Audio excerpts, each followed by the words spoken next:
Hey Ron, everybody, right? it's Andrew Siciliano and welcome to the All Hitches Friday Night Spotlight, your one-stop, non-stop, high-octane ride through the best high school football action in Northern Virginia. Dash and Dan are diving headfirst into the heart of Northern Virginia's Friday Night Lights. The turf is hot, the hits are heavy, the rivalries are real. From Fairfax to Loudoun, Prince William to Arlington, Alexandria, every touchdown, every pick six, every game changing play from 703 to the 571.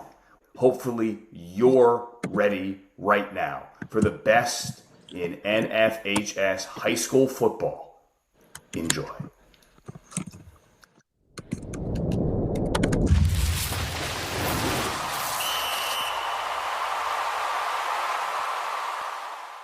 This is All Hitches, the Nova Football Podcast.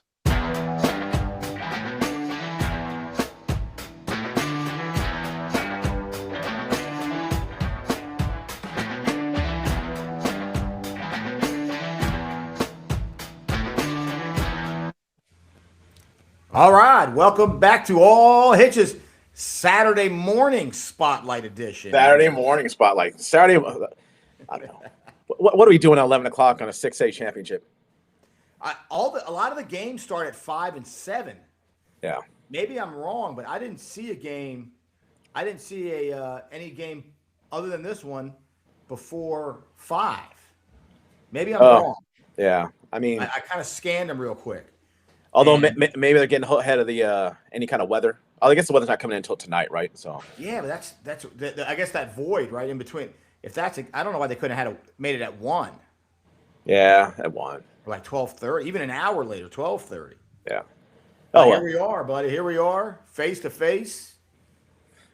A couple of silver spoons. I don't know if we're silver spoons. I think we're more kind of nickel, maybe Bronze. Some bronze, silver plated spoons. Aluminum. Aluminum is probably more like it. Sterling looks solid. Sterling silver. Sterling silver. Well, here we go. But we got 5 minutes till kickoff. Oscar Smith, North Stafford. It's going to be a good one. So we got a lot of people joining us for this one, probably in and out throughout the day. We got Hall of Fame coaches. We got Hall of Fame human beings. We got football minds, Coach of the Year candidates, all types of stuff. Yeah. You ask, you got it, right? I mean, Yeah. who knows? Maybe we'll have a. I don't know what's the old Christmas. Right? Well, get a knock at the door. It's Dean Martin, everybody. It's Dean Martin. Yeah. It's like the Merv Griffin show. Yeah. Now, I'm reading, my early morning Twitter, catching up on local area news. One thing I did like, I saw, and you and I talked about that. I saw Jeff Overton put a tweet out making his prediction for the fight. Yeah. Pain. And he says he sees North Stafford winning it. Now, my take, you and I were talking about this. Our take on this is I think it's going to be a good game. Same thing as last week. North Stafford's got to survive the first few rounds with Iron Mike. You got to survive the first few rounds. Yeah. If they can do that, then they got a shot. Now, the one thing though is that and Coach Overton was alluding to the high-powered players on North Stafford, which they do. Antoine Barnes, all those guys, they're studs. They're absolute studs. But you and I were saying we don't watch a lot of the beach teams. But what we were saying was we would imagine that Oscar Smith played in the playoffs, especially some really good and high-powered teams along the way. Oh, for sure. I mean, they started with Gonzaga, right? Right. Yeah. They started with the Gonzaga, and they, yeah. I mean, the question is, right? How? So the game on Saturday, how many two-back pro teams they see down in the beach area, right? That are running like old school, Adam. Right. But although Madison did show you can get behind them. They got behind them quite a few times, right? That you can get behind them. But these are two teams that are two of the best teams in the state, and it should be pretty exciting. But can North Stafford take on the initial onslaught that they get from Oscar Smith? Because you've got to be able to weather the storm, right? Right. Be able to weather the storm first, and then Got to weather the storm. But I think on the flip side, though, is and I think the coach from North Stafford no, Stafford, excuse me. Oscar Smith said it in an article. He was like, "This was the wake up call, Yep. right? This was a wake up call. Like we were 11 yards from being beat. We were 11 yards away from not being here. So maybe now they'll take this a little more seriously. And a chance to go back to back is big, right? I mean, how many teams go back to back state championships? I mean, that kind of solidifies them. That quarterback will be 2 times, and he'll have a chance to get a three-peat if they get one today. That's true. I mean, look, I mean, you don't see too many back-to-backs, right? I know they do happen. They do happen. But you don't see too many of them. So could be witnessing some kind of, I don't want to say history, but definitely something that doesn't happen all the time. No, absolutely not. It should be interesting to say the least, right? Should be interesting to say the least. But now, do we have confirmation that the North Stafford running back is not playing today? Do we know? Have we heard whether or not? Overton made a comment that it didn't sound like he was, because he said that if he was in, he said he would favor them even more. And that hurts, right? Yeah, and again, I don't know if he got information or whatever, but I did catch that when he said that. So yeah, I'm taking that as saying that he's probably not in. Right. You got anything yet on your screen? No, we got a minute till kickoff, and I'm just letting some of our guests for today kind of know that we're ready when they are ready. When they're ready to join, they should be hopping on. Like I said, we got a star-studded, crew joining us different times throughout the. Now I'm curious when we're going to get on the stream today. I mean, it's early, right? I mean, right on a Saturday. Oh, that's the problem. And I've got a couple of notices from a couple of coaches that were going to meet us, and they can't because they got the old honey-do lists. Right. We've all been there, right? A little less than 2 weeks before Christmas, or maybe some last minute Christmas shopping. In fact, I had to get some stuff early done today, so we went out early to the store to kind of pick up some things. Gonna make a soup tonight. We're gonna make that loaded baked potato soup tonight. Oh, there you go. Yeah. Hey, Coach Holland coming. We don't see you yet. All right, 1 second. Look at that. We got Coach Holland, first one in, and we got a screen here that they're showing the end zone right now. I'd love to know. We got there he is. How's it going, Coach? All right, how are you guys? Good. Thanks for joining us, buddy. We're excited, man. You enjoying your time off a little bit? I am. It's nice to be with the family for a little bit. Yeah. I'm sure you've gotten. I'm sure you got some work into. Probably right. Yeah, there's always something to do, man. Yeah. There's always something to do when you're a head coach.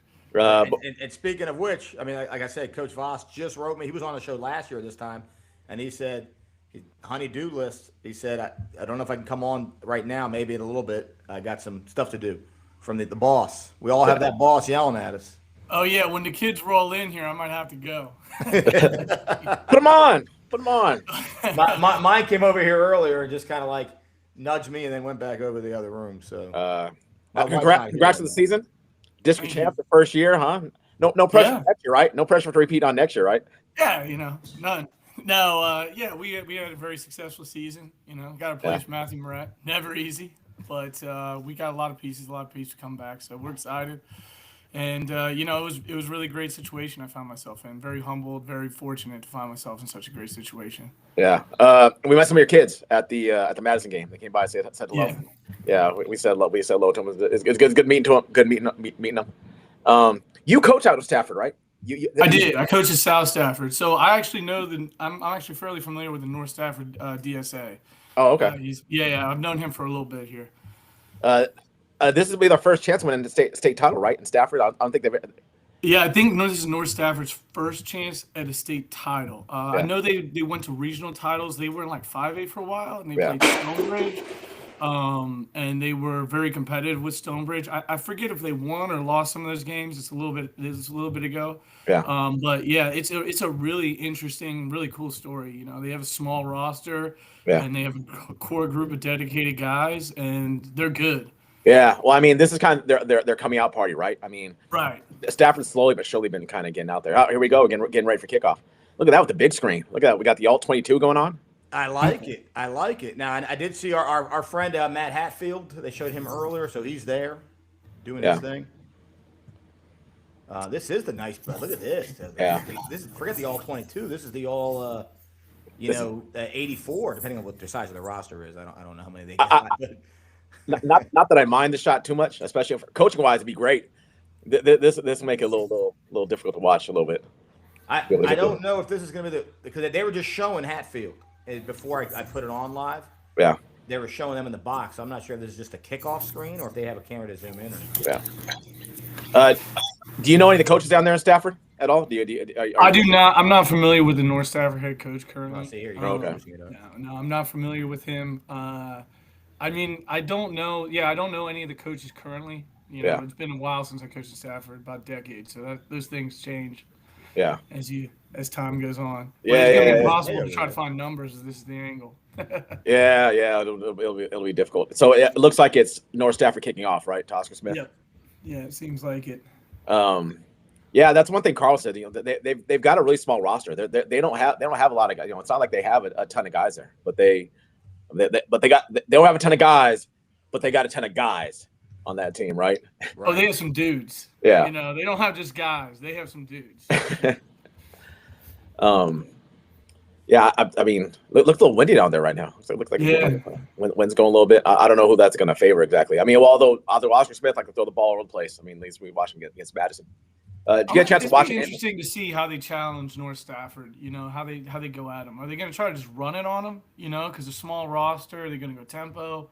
You know, or are they going to, they're going to throw the ball? It's very interesting because North Stafford seems like they have the defensive backs to cover anybody. You know, most people don't have the defensive backs to cover Oscar Smith.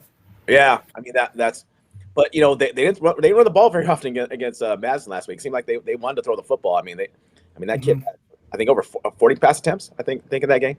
Mm-hmm. I mean, but I guess you got a D1 quarterback, right? You got a D1 quarterback. You let it rip, right? Let it rip. Yeah. I mean, if you're Oscar Smith, you do what you do. Yeah. The other thing I found interesting about them is they are not a tempo team though. They against Madison they took I think they had 3 delay game penalties. I mean they're pretty deliberate in what they do. They're not up tempo. Are they an empty? Yeah, here you go, throwing the ball. Yeah, running quarterback draw 1 and 2. That guy's heavy. 6. They got linemen in there. 6 in protection. Okay, here we go. Oh, okay. Now, it'll be interesting to see if they can get the run going because they could not run the ball very well against Madison. No. Well, I mean, every team has strengths and weaknesses, right? Like Madison is very, very, very solid up front. Like their core of their team, as long as I've known them, is the front 7 defensively and offensively. So North Stafford, the Oscar Smith coaches might be going in a different direction versus North Stafford than they were versus Madison. And I think we talked about the fact that North Stafford's got to be able to tackle. I mean, the one thing that really always impresses me. God, they make a lot of mistakes. And they had an early turnover against Madison. Madison couldn't convert. Hey, what's going on, man? Doing good. How about yourself, fellas? All right. Welcome aboard, VA. Yeah, so I was talking about the fact that North Stafford's really got to be able to tackle, right? They really got to be able to tackle the way Madison does. I mean, Madison, I talked about it before, might be one of the best tackling teams I think I've ever seen. I mean, just they put you down when they get a hold of you. Now, if North Stafford can do that as well, I mean that's gonna be big on them as well. Now, big 3rd and 11, right here for them. A wide stack. Yeah. I mean, they converted these over and over again against Madison. Let's see if they do it here. Oh, man! Did he drop it? That's big for North Stafford. Huge. I mean, that's that first. If you get a stop on your first series and you're the quote unquote underdog, I mean, I don't think North Stafford views themselves as the underdog, but to get a first to stop, no momentum for Oscar Smith. Yeah. We'll see what they do on offense, but it's always important to hang in there when you're the underdog and to get some positive momentum early. Yeah. Now here comes a guy who I said might have been the MVP. Yeah, 1,000%. Punter, number 37, VA. This guy, this kicker and punter. Amazing. He really he's a better athlete than most guys in the field. I was standing next to VA twice, and he turns to me each time. He was like, "How did he get that kickoff? How did he do that?" I have no idea. He saved them from losing that game. Now, I guess my other question, and Coach Holland and VA, you can answer this, and especially VA being a special teams guy. If you're North Stafford, you watch that game, you're like, they almost got three punts. there's a hole in there somewhere. You come after him. Yeah, I'd be You come covering after it him. every single time. I come after every single time. because High there's a school hole somewhere in there. Yeah. Yeah, there's a stat I heard, and I'm pretty sure I believe it sort of came after that one. Hey, Uh-oh, it's uh-oh. if you block a Oh punt, no! Oh Did he no! touch that? Oh no! They got it. it. Lee, Oh, Can't no. do that. can't do that. Nope. No, that's not good. I Yeah, mean, no, in high school sports, there's just so much that could go wrong in a punt. The snap, the catch, the protection.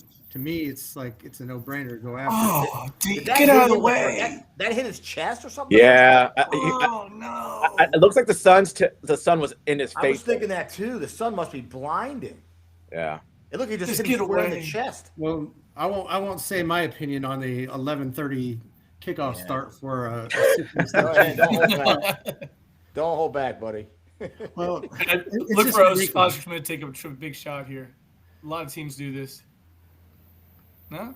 Huh? Ball. Nothing's more deflating, right? Defensively. I mean, Coach Holland, you're a defensive guy for a long time. VA been on the defensive side. Nothing's more deflating the defense, right? You get 3 and out.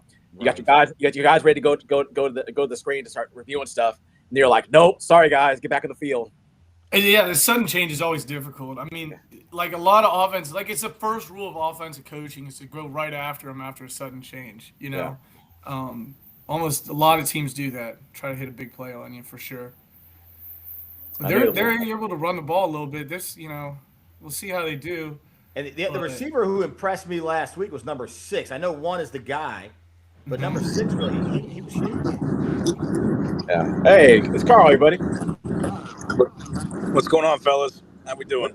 Look at Carl. I mean, the guy's at a Christmas Carol, and he's sneaking in, getting on during bathroom breaks. I couldn't see. I couldn't miss you guys. I had to check in for a little bit. Any score yet?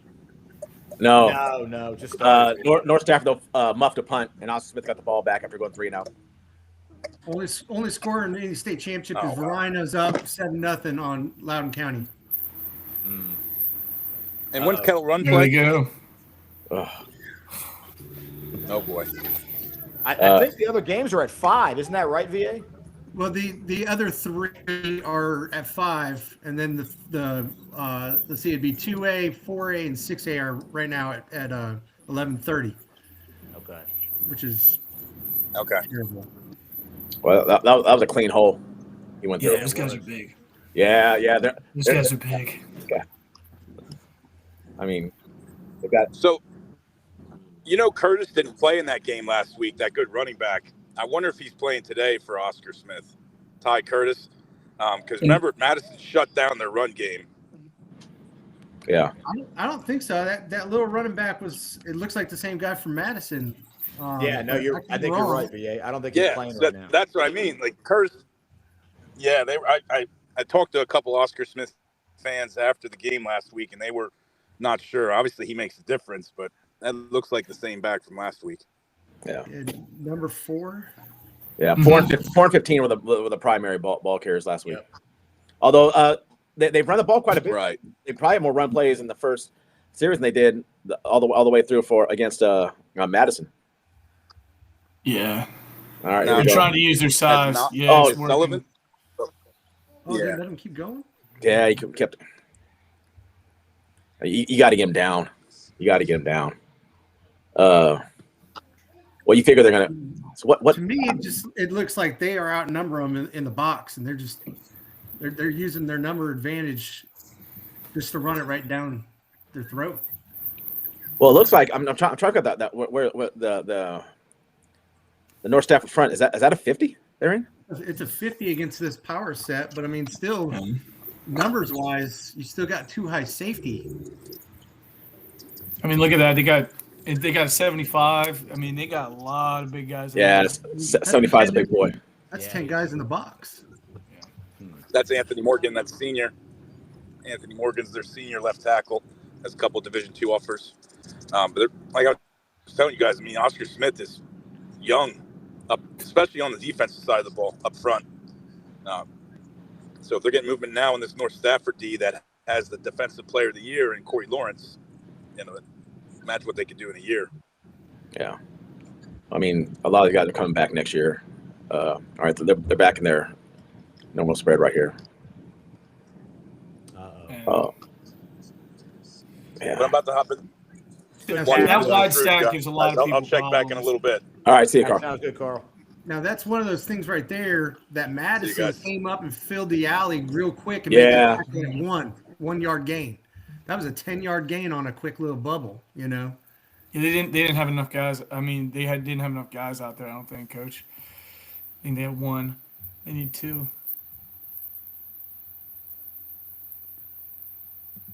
Yeah, one other thing that I don't see, you know, like last week, how many delay of games were there of, you know, kids getting shuffled in and out, play calling, not getting communicated. It looks like they might have fixed those tweaks from last week. Hey, to this Dwight, week. what's going on? How you doing, buddy? You're muted right now.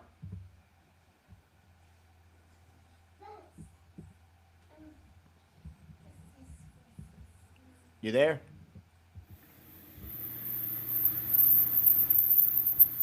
Oh, you lost him.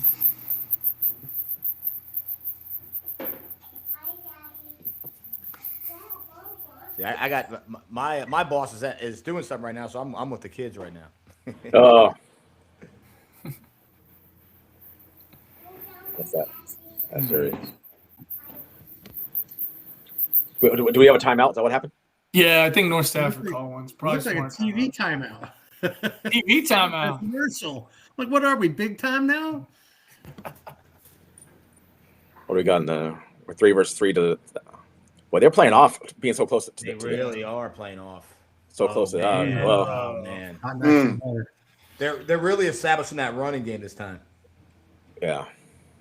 They must have been listening to us talk about their lack of running game last week. They said, "Oh, well, let's take it to that Dash and Dan fellow, guys." Well, it's almost like, again, looking at the matchup, like just the overview of it, right? They see a team like Madison that they okay, we can stretch the field against Madison. Okay, we could probably run the ball. We're bigger than North Stafford. We can run the ball over North Stafford. I mean, I just looked at their wing back. His number is 53. So that just basically tells you we're running the football. Yeah. You know, if you put a wing, most of the time wing back is pass eligible number. But if you put an extra lineman or a big guy like 53 in there, you know, you're basically saying we're running the ball. Well, and I think Coach Holland kind of said it. They have a small squad. If you can wear them out in the run game early, all of a sudden now, right? They're gonna start to tire out a little bit, right? When you're only carrying, a little more than 30 on your team. My guess is a lot of guys going both ways on North Stafford. So I mean, it's not hot, but still, I mean, if they're able to run the ball down their throat and then kind of soften up early, impressive. Go back to the punt. I mean, you have him off the field, you have Oscar Smith off the field, and you make a mistake. And then in high school football, momentum is massive. Yeah. You know, one thing can turn into two things quickly. But North Stafford will respond here, I'm sure. You know, they're an experienced team. Yeah, I mean, you don't get this far, right? Especially out of Region B. I know, we were talking about it earlier. Region B is just a bear, right? I mean, you have 6-win teams that are not getting in the playoffs in Region B. Right. Dwight, so were you tempted to go to this one? What's that? My connection? I don't know if it's my connection or yours. What's your? Oh no, we can hear you now. Were you tempted to go to this game? No. State championship games, unless my son is playing or I know some kids playing, which I do. I'm gonna watch it on the app. Yeah. I mean, I've gone to state championship games when just to go. Like I went to the Holland Springs Stonebridge one when Lauren Johnson got his first one, and I've gone to some other ones just to go. But this is JMU isn't far away, but I didn't want to make this trip. Yeah, especially the 11. But Oscar Smith O-line, man. This is a different game plan they used against Madison. They have one of the bigger offensive lines in the state. I don't think people realize that unless you see them up close in person. They're very big, and it's tough sometimes, man, when they get the run game going like they are. Yeah.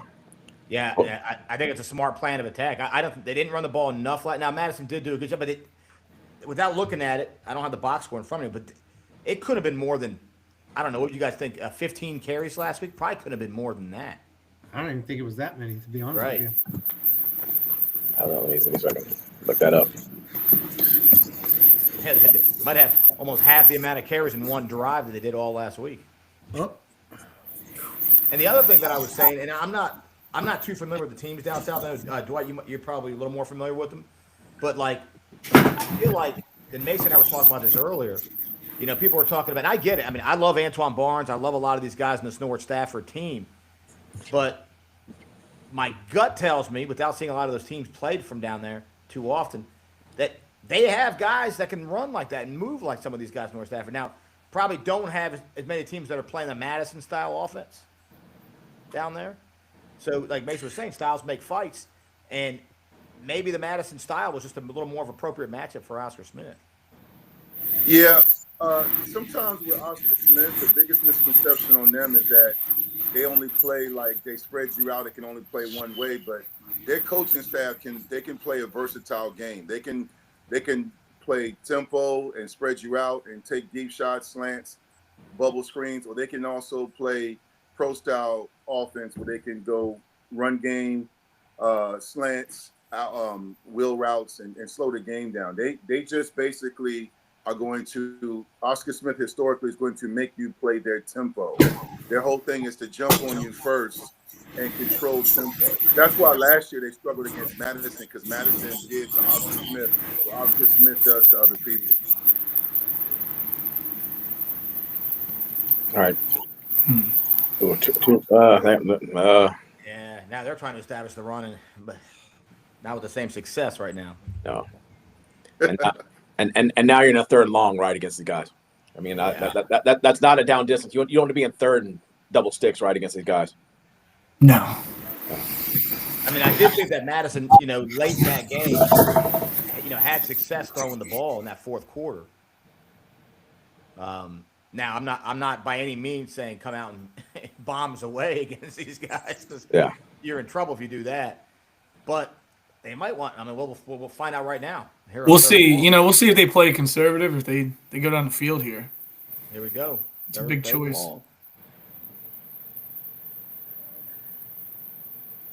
Step up.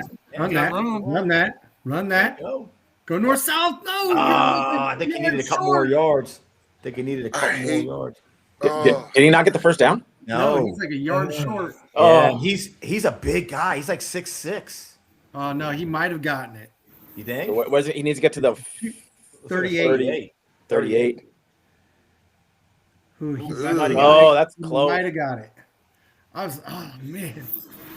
They gave it to him. There you go. They gave it to him. I mean, that would have been disappointing, right? To get there and then have to punt the ball back. But I mean, he's a big guy, man. Spread him out, man. Keep doing that, man. Just keep, play your game. Oh, little RPO. I'm on the slant. Ooh, there's Barnes. That off man coverage. Yeah, that's a nice call. Well, you saw that safety drill down when he saw that run action. He drilled down in a hurry. Left it kind of open, right?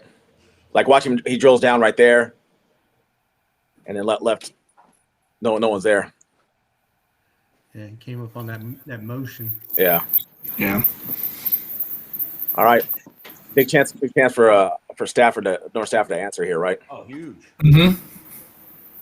Now they're how many yards away from making it 4 down territory where they end up going? Are they at that point? I think so. I would probably be in that. I mean, it depends. If you're 4th and 15. Yeah. I think that's going to matter. Yeah, distance will matter. Fourth and anything less than 5, you're probably going for it here. Yeah. Now, Mason and Dash, I know we haven't watched a whole lot of North Stafford, but do they do a lot of quarterback runs? Because now they have a numbers advantage in the box if they run the quarterback. Carl scouted him, and Carl likes him a lot. Carl said, he's obviously a pocket passer, but he said he can move. Well, we saw it on that 3rd and long, right? Yeah. But yeah, he is a big. I think he said he's got just only one. I think he said Emery and Henry, Mason, if I'm not mistaken. Yeah. I think quarterback though is really hard right now. It is hard right now. Oh. You got to let that go, man. Big play.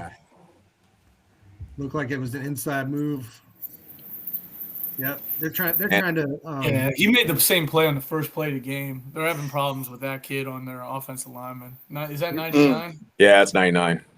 They're trying to mic up that tackle with that defensive lineman with an inside rush. I mean, you got to cut that inside rush off. Give him some help. And for what's worth, no, it was open. I don't know if you guys saw. There was nobody was open. It was, it wasn't. But now you're 3rd and 18. Oof. That's a 4-1 box. Well, let's see what they do here. Oh, he's going to take a shot. Got him. Got him. Oh. Okay. Oh, Well, now we're in that spot now. I think now you do go for it. I mean, Yeah. what, 4th and 2? You got to go for it. You got to go for it. You go for it on 2 as well. See if they jump, something like that. Yeah, see if they give you a cheap yard right there. Yeah. That's a good job sitting down right there. That receiver kind of sitting down on that dead That was spot. one thing that I didn't think Madison did enough of last week. I don't feel like they changed the Snap count. snap count very much at all. And I think Oscar Smith was able to kind of tee off sometimes. Could be wrong. No, Heavy set. 4th and 2. Uh-oh, is that a little Package. single wing set that I see right there? Oh, no. false start. Ugh, now it's going to be Ball. 4th and 7. Mm. Do you rethink this on 4th and 7? I might rethink it, guys. Only because we gave him a short field last time. We haven't seen Oscar Smith drive the field on him. They went 3 and out the first possession. They had the short field in the second possession. And this is what Oscar Smith does because their offense is so high octane. You overthink it. You might think you need to keep scoring, but they also have droughts in the game. Sometimes Oscar Smith can go minutes without scoring. Oh man! They I mean, for Towns, they make a lot of mistakes. For the record, I would have punted it here, guys. Just for the record. You catch that? Oh, incomplete. All right. Well, here we go. Man, I just I didn't like the 4th and 7. Well, and pass pro, they're having some issues, right? I mean, he's got a guy in his face every time he drops back.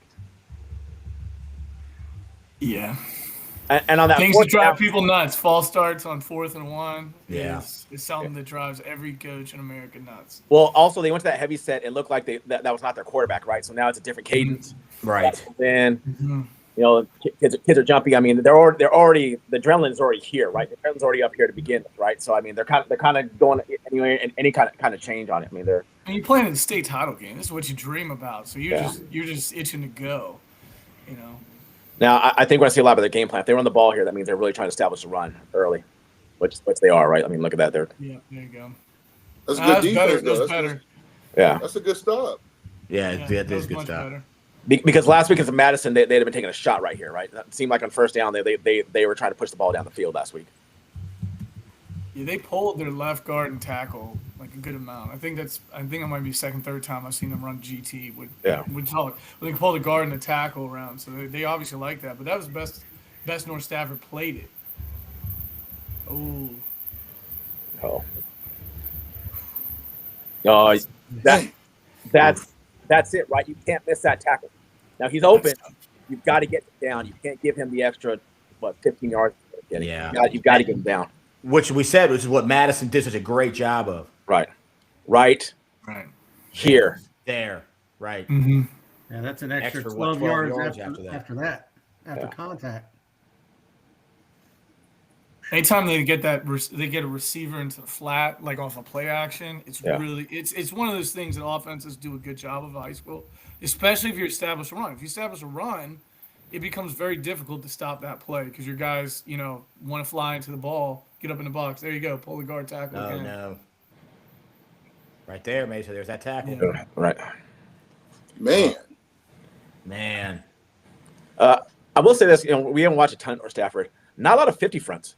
They got 5 guys with their hands on the ground on this. That outside linebacker is responsible for the outside contain. He gets a couple steps inside. He's caught inside. That gets him the edge. It's that simple. Yeah. Mm-hmm. Oh, there was a flag. I didn't see that. Right? Oh wow. Well, I mean, they got a ton of flags last week. They They did. You're right. Well, so did North Stafford apparently, because the reports we got back from that game were that they had a few more touchdowns taken off the board. So even though it was Score a 19-7 updates. game, Verana's up 13-0 over Loudoun County, and Glenvar's up 12-0 over Strasburg in the other two championships. good old Glenvar. You got to get him down right there, man. Yeah. Yep, that's where Coach Crush won his state championship at. Actually, Coach Crush actually just wrote me and said he would love to be on. He was on last year for this show. He said, I'm at the Glenvar game right now. Yeah, but you're right, Dwight. They got to get the guy. You got to get him on the ground. You can't keep on giving up these extra yards after this. You got to make him earn it. I just got a text You got to from, be stubborn right here, man. Oh, see, they got 4 guys over 3. They're just letting them run. There it is. But, you know, once again, kind of a short field, man. I mean, they started at the 50. Yeah. I see more and more kids wearing that Guardian cap now. See how 15 has that Guardian cap on? I was trying to see kids wearing that. Ooh. Well, they were up. Well, they were up 14-0 last week, right? You're right.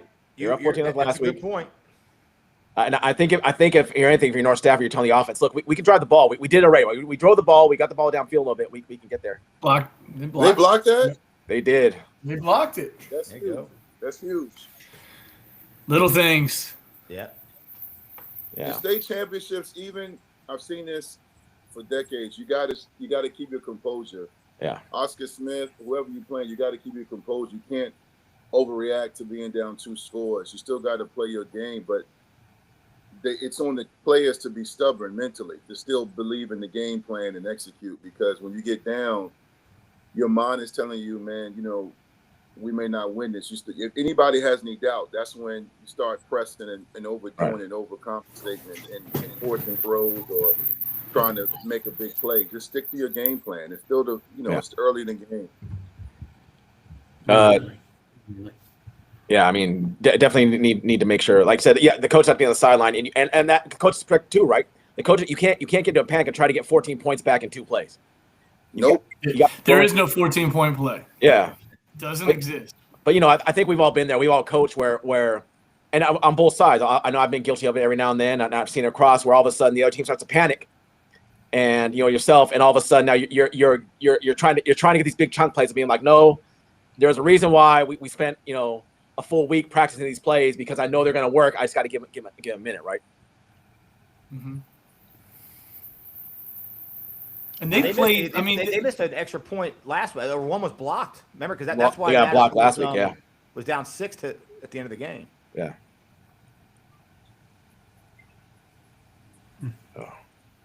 But I mean, you can't. One more score and accent. Wasn't Madison down 3 scores? They were down. They kept on. Team had a 3-score lead. And eventually chipped away at it. But that I think it was 28, 27-7. It might have been. Yeah. But you want to score. That 3-score lead early. That's that. Dwight, that when we were on the show last week, that's that Mike Tyson barrage you don't want in the first quarter. Shout out to the coach there with the shorts and a short sleeve shirt on. Shout out to him. Respect. I'm must on be a young coach. I'm on the bet. Young coaches do that usually. I'm going to bet anybody a nice crisp $1 bill. That's the online coach. I'm going to bet that's the online coach. 100%.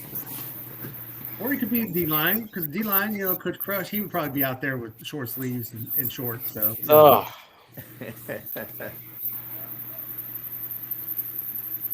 Yeah. Here we go. Well, so big drive here for them.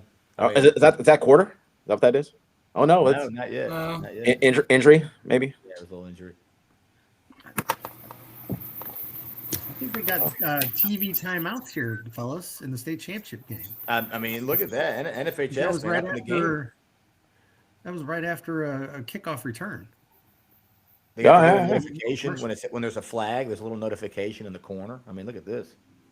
Is it really? If you're North Stafford here, there's got to be something you like, some formation you like against Oscar Smith. you know, or some Right. sort of something you like. You got to get to that, or something you do well. There you go. You get the edge a little bit. There we There you go. go. There it is. Yeah, you saw right there. Oscar Smith didn't react to that motion very well on that one. Yeah. Does he help seal the edge on that? Is that what he does? Yep. Yeah. Yeah, he doubles the DN. There you go. 11 comes up. Yeah, gets the edge. And then he combos off. He combos off to that backer, scraping across. That's a good He job. needs to get upfield. He needs to get that corner that came up. He's looking for somebody to go attack. I'm sorry, I'm coaching. Go get up the field. No, you're right. It was a great call. Yeah. No, but that's like, you know, whatever North Stafford identity is, like it's important for them to do what they're good at and what they feel they're good at versus Oscar Smith right now. So put the ball in the hands of the guy that you feel the most comfortable with. Run the plays, run the formations that you feel like they struggle with the most. And most importantly, there's somebody, you know, the 11 guys on Oscar Smith, there's somebody that's not as good as the other 10, right? Yeah. There's always a guy, you know, and you feel like you got a guy that can match up on that guy. That's really critical here, just to go back, like everyone's talking about, not panic, go back to the game plan, think about what you thought about prep, and now you got TV timeout. Okay, we're second and short here. What do we like? If we want to call a shot play, now's a good time to do it. Yeah. If not, like, how do we just move the ball down the field? Because it's important for them to get momentum right here. Yeah. And I think Dwight might have brought it up. I think when we talking about, where sometimes it's about you at this point, not about them, right? Yes. It's about you, what you do well, not about you. Guys stop thinking about them. You guys think about, okay, what are the things that we do well? I got to focus on what we can do, right? Yeah. They just did a lot of the trips, and they motion them again. There you go. Trips motion to the wing. See if they do it again. Oh, Flag. Gosh. Yeah, What you is can't- going on? Another false start? Yeah, can't do that. Another short, you know, 2nd and 1. Now it's going to be 2nd and 6. I don't understand this. It's not even loud in there. Like, you just Right. gotta relax, man. Hold your water. What are That's you a good- doing? I'm It's a sorry. good observation. It's not. You're right. It's definitely not loud in there. It's louder. And listen, with the new state championship formats, it's louder on Friday nights on the road versus the stadiums because it's never packed. Yeah. Stream's been interrupted. And that's the It's mainstream. been interrupted. It's only because what you do, Coach Richards? What's up, Josh? how we doing? How's everything? Yeah, all right. That JMU field has changed over the last 20 years, because 20 years ago this year I was part of a state championship at a 1A school at JMU. It looks nothing like it was back then. Yeah, man. Apparently that is still 2nd and 1. They got it back to 2nd and 1. That first. First.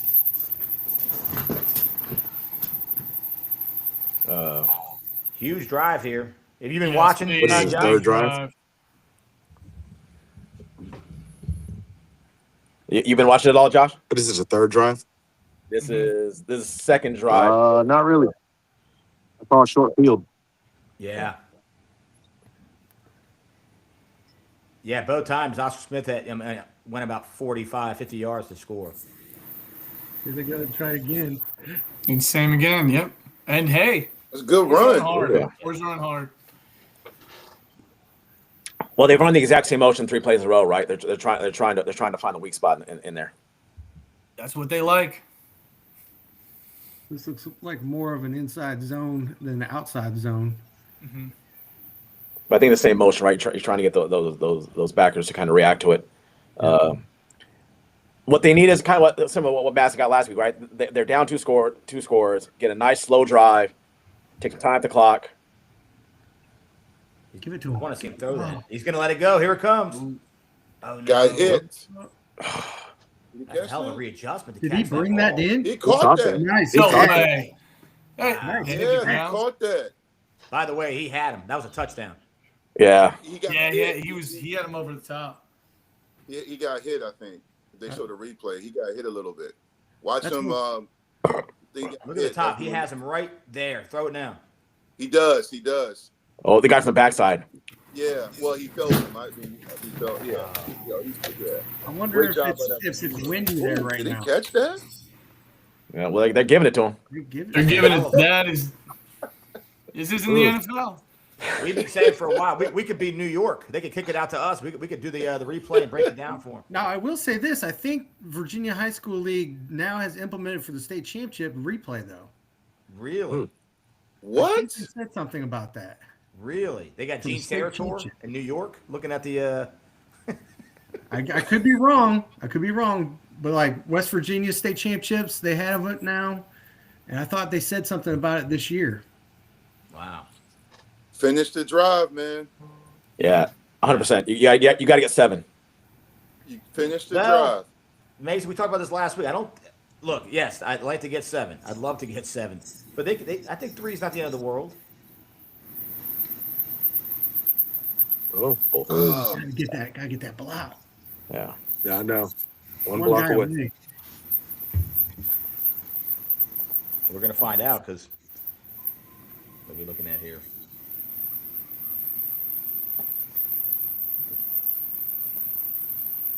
Through. Oh, okay. God, missed his block. That's a 1. Yeah, left guard and left tackle.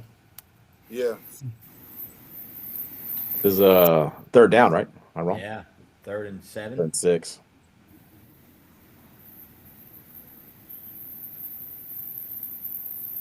Give him a clock. Right here. Oh, they had it. He did have it. Hey, I was hoping they were going to run that. I was thinking that seam is open. Didn't complete it. Man, Well, it looks like they're going for it. really? Yeah, 3rd and 6 is rough. I mean, I agree. 3rd and 6 is I'm rough. not opposed to a field goal here, guys. I'm not opposed to a field Neither goal. am I. I'd go for the point. Depends on who your kicker is, and you Yeah. feel like your protection's right and all that. There's a lot of factors. I haven't seen North Stafford play, so I don't know if they have. They're kicking the field goal. Here they come. Kick it. All right. Is it? Yeah, it 13-3 is is windy over ridiculous. there. I mean, that blocks extra With a point, skinnier you know, post too, makes so it it's not 10-point like game, it's I high guess. school post. Yeah, that's a good call there, They, Josh. they don't have a high school post. This is college. That looks wide. Oh no. They missed it. Yeah, and that's the risky thing about kicking in these state games when you're playing in the college. Yeah, I didn't even think of that. You're right. I didn't think of it either. I don't even know if that would have been good even with the that would look way wide, guys. Yeah. Hey, he's right. It's the same thing in basketball. My son, when he was at Patriot, he went to back-to-back state championship games. And when you're playing at VCU and there's no backdrop behind that basket and that court is wider, you feel like you are. Yeah. You feel it hits different versus a high school gym. Same thing with the football field. It's different. You know what? That's a good. I didn't think about that, and Doug brought that up last year. Actually, I had never thought about that. Yeah, I saw it back-to-back years, man. Doug knows. He was there last year. He's been there. It's different, man. Uh-oh. Oh my goodness. Nice hit. Somehow defense has got to make a play, man. Got to Yeah. take it personally. Because you're treading lightly. They have a numbers Right, that's advantage. the- Nobody right. responded to the motion. That's a pure Yeah, numbers it's 3-on-2. advantage. Yeah, Like, I don't know what's going on.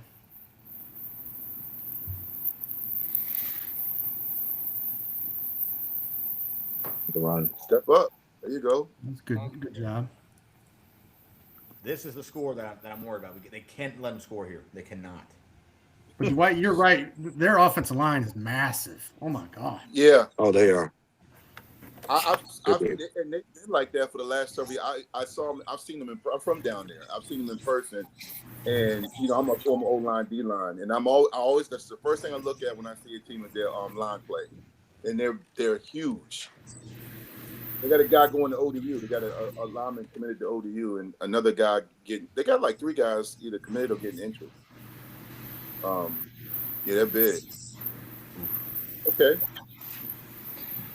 All right. One more down, get out the field, right? Really, it makes me Yeah. appreciate Madison, right? I mean, because they were so much bigger than Madison's smaller than North Stafford. Hey, what did I tell you on our show we did together? Count and coach, man. Well, look what we got here. Look, fashionably late. Coach Craig, future Hall of Fame Coach Craig, fashionably late. Hello, guys. How are you today? Some of us have to work on Saturdays. We have practice and stuff like that. Is that my guy, Doug? Mr. Vic, how are you today? Oh, my goodness.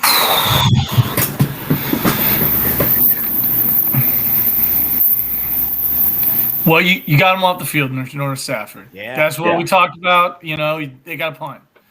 Or they should. They're probably going to punt. They probably going to punt. Probably going to punt. God, he had him. Well, how much time we got left in the quarter? Oh, it's a lot. It's got to be a solid 8 minutes. Score update from the other ones. Glenvar's up 12-7, and Verina is up 20-0 on Loudoun County. Oof. Well, that Verina team is for real, right? I mean, that Verina team. Verina, it didn't matter if Phoebus Hampton made it. It didn't matter. Verina, no, they're not. That's an elite team. Now, what was the score? Kettle Run, wasn't Kettle Run down like 28 points last week or something crazy like that? Yeah, I think they were down 28-0 at halftime. Came back and won the game against LCA. Wow. Which is pretty impressive. LCA's legit too. Yeah, I think in the Kettle Run game, that's one of the 5 o'clock games, right? I think. Yep. How was morning practice, Doug? Oh, it's fine. Kind of a light practice today. We only went on the floor for about 45 minutes, and then we went to the weight room and got a lift in. Yeah. Played a game last night. Sometimes the guys that play long minutes the night before, sometimes it helps to get them off their feet a little bit the next day to recover a little faster. Yeah.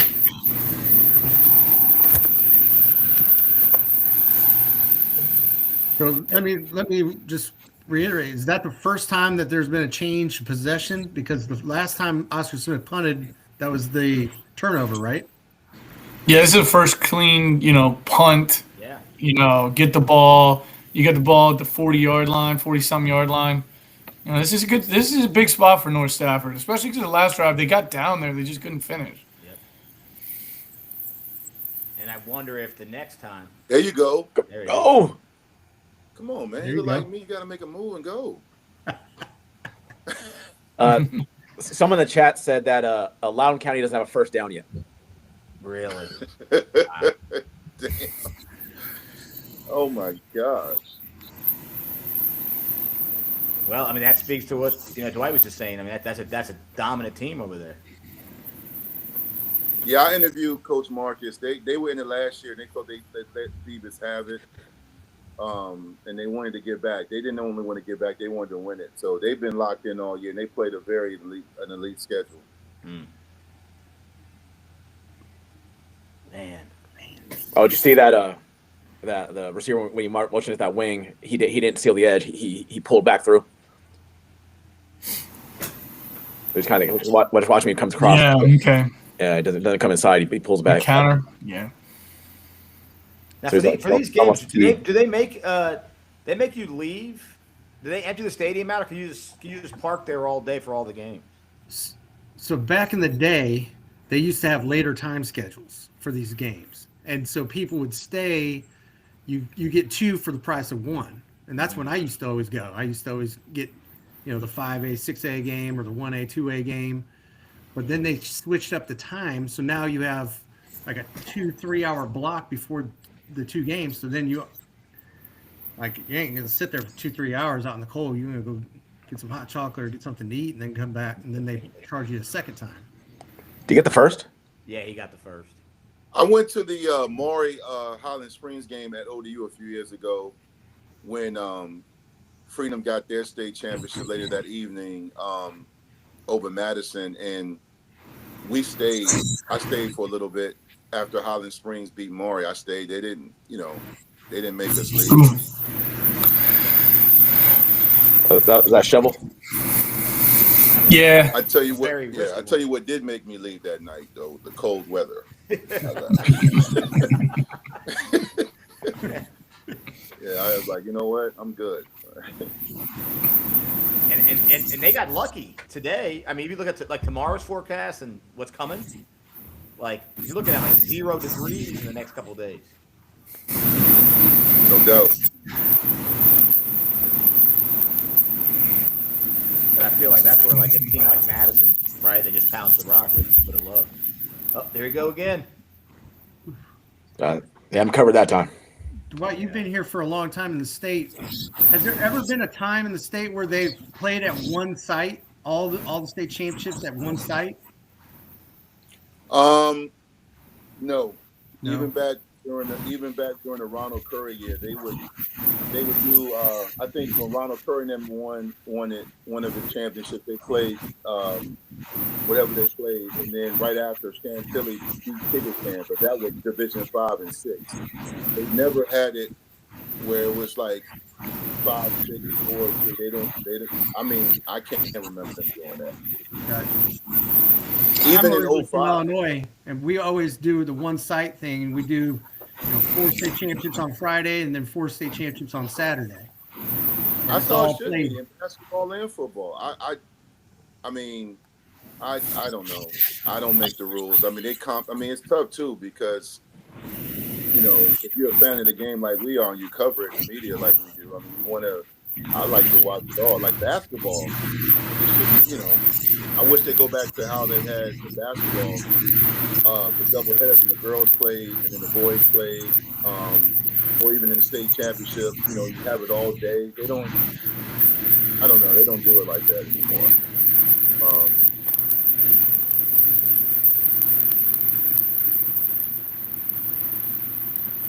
Well, I mean, maybe they can pin him back here. Ooh, Oh man, ooh, got away. that would been really bad. All right, I mean, Coach Craig, when you won the state championship in boys basketball, what time and day did you guys play? Well, that's a good question. I want to say we were the last game back in 2017. I think we were the last game of the championship. I think we were I want to say like a 4 or 5 o'clock game down in Richmond. And then last year when we were in the state final, we were a Saturday afternoon, like a 3 o'clock. They rotate the different classifications in basketball. So they don't make sure the 6A finishes the tournament. Some years it's the 1A or the 2A, and they rotate the boys and the girls too, which obviously you don't have to worry about in football, right? Rotating the boys and the girls, but in basketball they do that. I think it.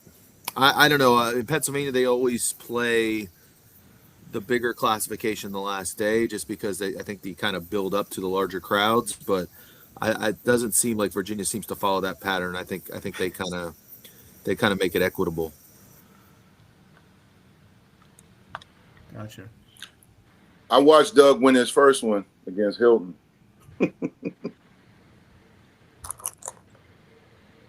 First and only. You could have had one All right. last year. Y'all yeah, were you up, were close. man. You were close. Y'all were cooking last year. Listen, you don't win the last game, nobody gives a crap. That's what I always say. If you don't win the last one, nobody gives a crap how close it was. You didn't win. I'll tell you what, Oh, though, all right. that first one was fun because that was it reminded me, on a smaller level, obviously, but of the George Mason run, right, in 06. Because they were showing that game at the local bars. I remember Brian's Grill had it on. A lot of the local places had it on. So it was fun in Fairfax that Northern Virginia that run. Yeah. Well, we've always had a strong basketball tradition at Woodson. We just never obviously won a big one, and that was the first time. I think the first one's always special in that way because you don't believe you can actually do it until you actually do it. So it always carries a little special meaning. I think the first time a school wins one, and if I'm correct, North Stafford has not won a state title before, right? Have they won? No one? Stafford team in football has won the state championship. Okay. So obviously this would be a big deal down there in Fredericksburg. So Yeah. Obviously Oscar Smith's won several, one of the power programs in the state. So kind of interesting. You get a team that's been there many times and a team that's there for the first time. Well, they are just running the ball down their throat, aren't they? Yeah, they got to find a way to keep them out of the end zone. Even if they got 3 points here, it's 16 points. It's still 2 touchdowns. Going into half, all that, and you're gonna. I think didn't Oscar Smith start the game with the ball because he had the punt. Yeah, so you get the ball out of half and all that. So yeah, but they are just coming. That's better. That's much better. Coming downhill on them, but. North Stafford's making enough plays. They just need a negative play, a turnover, something like that would go huge. It swings the whole momentum of a game. No, I agree. The negative play, right? You need something to get them backed up. Offensively, you like to stay ahead of the sticks, right? And defensively, you want the same thing. So the turnover is always great here too. Ooh, that's not good. That's not good right there. Oh no, that's not good. He's a good back too. I mean, he's a big kid, runs hard. Again, very different game plan than last week, which is interesting, right? Because I mean, it's not like North Stafford's small. Right. I mean, my guess is they're probably bigger than Madison was last week. Now this guy looks a little bit different. Didn't they have 4 in the backfield? Yeah, this is another guy. They 4 and 15 run the ball. No, 15 was there last week. Because remember, 4 kept on throwing the ball. Last week? Oh yeah, that's right. That's right. I was just wondering if that was one of those guys that was talking about that didn't play last week. No, 15 played last week because 4 kept on coughing up the football. So we got an update from Quigley. 21-14. Is that Strasburg up over Glenvar? 20-12 Strasburg on Glenvar, and still 20-0 Loudon Verina over Loudoun County. That's what I got. Yeah, no, he checked it. 21-12 now. If you're North Stafford, you probably think to yourself, I hope they do something cute, right? Please do something cute. Please do something that, besides what we're seeing right now. Yeah. Do something. Make a mistake, fumble the snap, do something.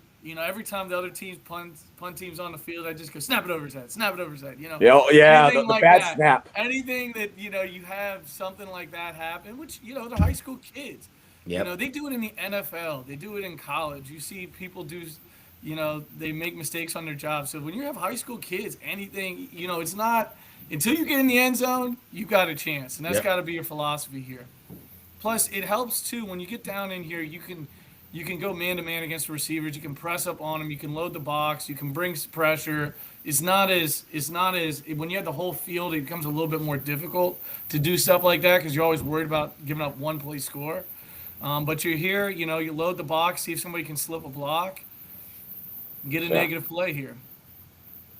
Yeah, I mean Madison had a great almost goal line stand in that game. Remember that's when Oscar Smith attempted the fake field goal. Yeah. Someone mentioned in the chat that Doug Craig and Post Malone have never been in the same place in the same time. I wish I had his bank account at the same time. That would be good. Oh, that's pretty funny.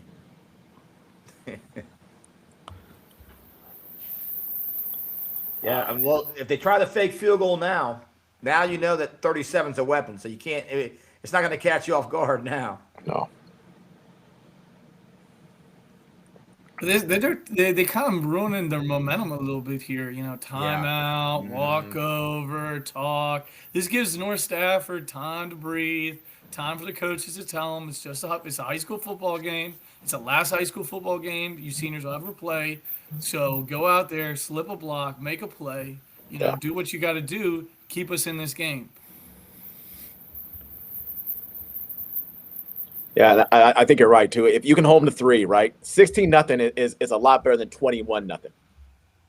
It's mental. It's very everyone looks at the scoreboard and goes, "Heck, hey, how are we going to get back into this thing?" Well, 16 is different than 17. 17's three scores. 16's 2. But there it is. There it is. Man. And here's the interesting thing coming into half. And I mean, I've been in this situation. I'm sure some of you guys have been too. You want to score before the half, but the one thing you don't want to do Yep. is give them the football back. Yeah. 100%. Right? You don't want to No, give them 5 you can't risk another score by Oscar Yeah. Smith. No. You can't risk like just kind of getting blown out. If you have to be a little bit smart here about how you're going to go down the field. And they are getting the ball. Yeah. They're getting the ball out of half, right? I mean, He blocked that again. He almost had a hand on that. No, he missed it. no good. No good again? No good. Yeah. Not a good day to kick. Not a good day to kick. Trying to look for some flags to see if it's windy or anything, but don't. Oh, you can see him. There's a little bit. I Yeah. can see the top right there. Yeah. Yeah. So what is it? 19? 19-0. 19-0. I mean, I want to see. Does anybody know how much time's left? Like, do they have 3 minutes? They have 1 minute? I think it's 2:10. yeah, it's like 2 and change. You Now, got time. now with those two, if you're able to get a field goal, then you're only down 16 points again. If you can just get a field goal at this point, right? And then it's a 2-score game. Yeah, but I mean, field goal. Whew. And Coach Richards said the uprights are a little closer in this stadium. And some I didn't even think about, but Here's they another thing missed to the add last on that. field goal too. It's tough. Here's another thing to add on that is the field dimensions, the hash marks. The hash marks, yeah. Yeah. That's Yes, another thing. you're right. Because I was watching the 180, and they have the 2 sets at Salem Stadium for the college and the high school, but they don't have it at JMU and at Liberty University. So that's a whole different ball game in itself.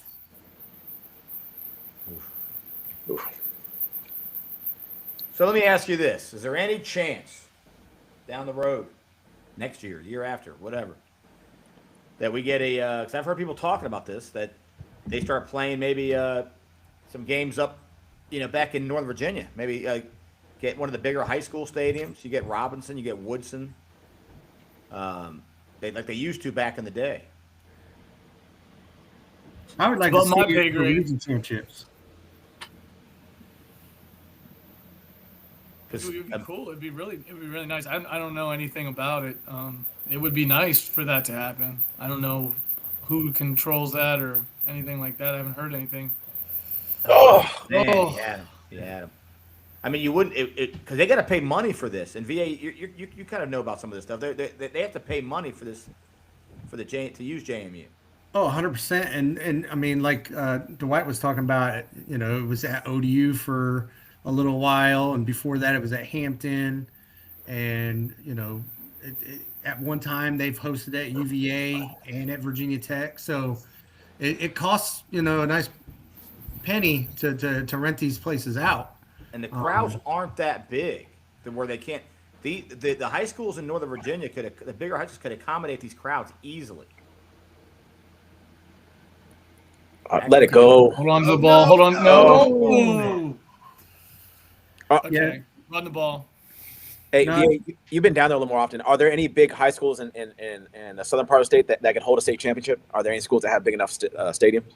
Well, what you get down there is you have consolidated stadiums where 3-4 schools play at one location. So like when I was at Grafton, it was Grafton, Tab, York High School. We all played at one stadium. And then same thing with Lafayette and War Hill and Jamestown. They all play at one stadium. And there's nice sized stadiums too. Don't get me wrong. And so like that's what you see a lot more down in the 757. The Hampton schools all play at one stadium. The Newport News schools all play at one stadium as well. So, but those stadiums are big enough that they could definitely host state championships. No doubt about it.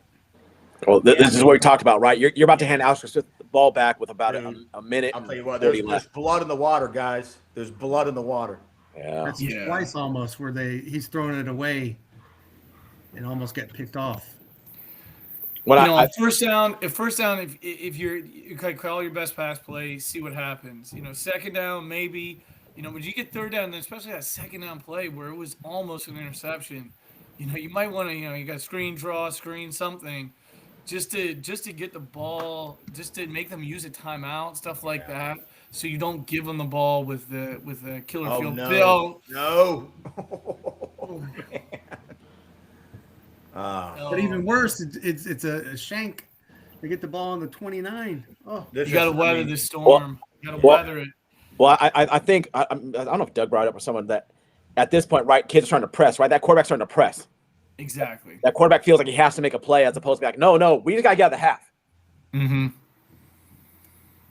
This is bad. Here, this is it. We talked about equating it to a Mike Tyson fight, but this is it. This is the storm, and the referee's Mills Lane's getting close to stepping in, guys. Mills Lane's about to step in and call this thing. And they're still running the ball.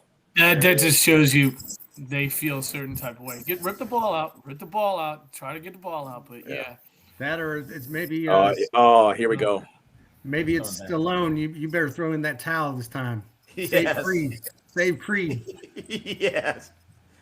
Drago's going in for the kill right now. Well, there's a flag. I don't know if it's because of stuff after. Oh, it might be a Look at face his mask. They were face grabbing at his face mask the entire way. You better hope they're not tacking on penalties to it. It kind of look like no. Holding. That's Good ball. Targeting? I thought it was did he make the holds? Well, it looked like there were 2 penalties. Oh, there were 2? Oh, okay, I didn't see the second one. It looked like a personal foul, something. But I couldn't see it. It kind of. So the old walk back, walk forward. Yeah, I love this one. I know you really love this, Coach Van Acker. Whenever you're on the sideline and the ref calls toupee, walk back, walk forward, You're like- trying to figure out what's going on, try to give me a number, who did what, they did something to my guy first. There's all that going on with the officiating. And also, come on, quick math. Why do we have to go all the way back and then all the way back? Come on, man. Does someone have the game Asking for a on? measurement. Does someone have the audio of the game on in the background? If you do, hit mute on that. I don't. There, stop now. I see a score update with 29 seconds left in the second quarter. Strasburg's up 21-19 over Glenvar, and Good game. Varina is now up 28-0 over Loudoun County with 44 seconds left in the first half. Like the Glenvar game might be the game of the day. Come on, get home. Got to get home. Glenvar was Oh, shoot. Here's the other thing about this kid, Lonnie Andrews. He could do that whenever he wants. Yeah. 100%. Yeah. Defense, I don't know how you feel, Coach, but mobile quarterbacks are nightmares.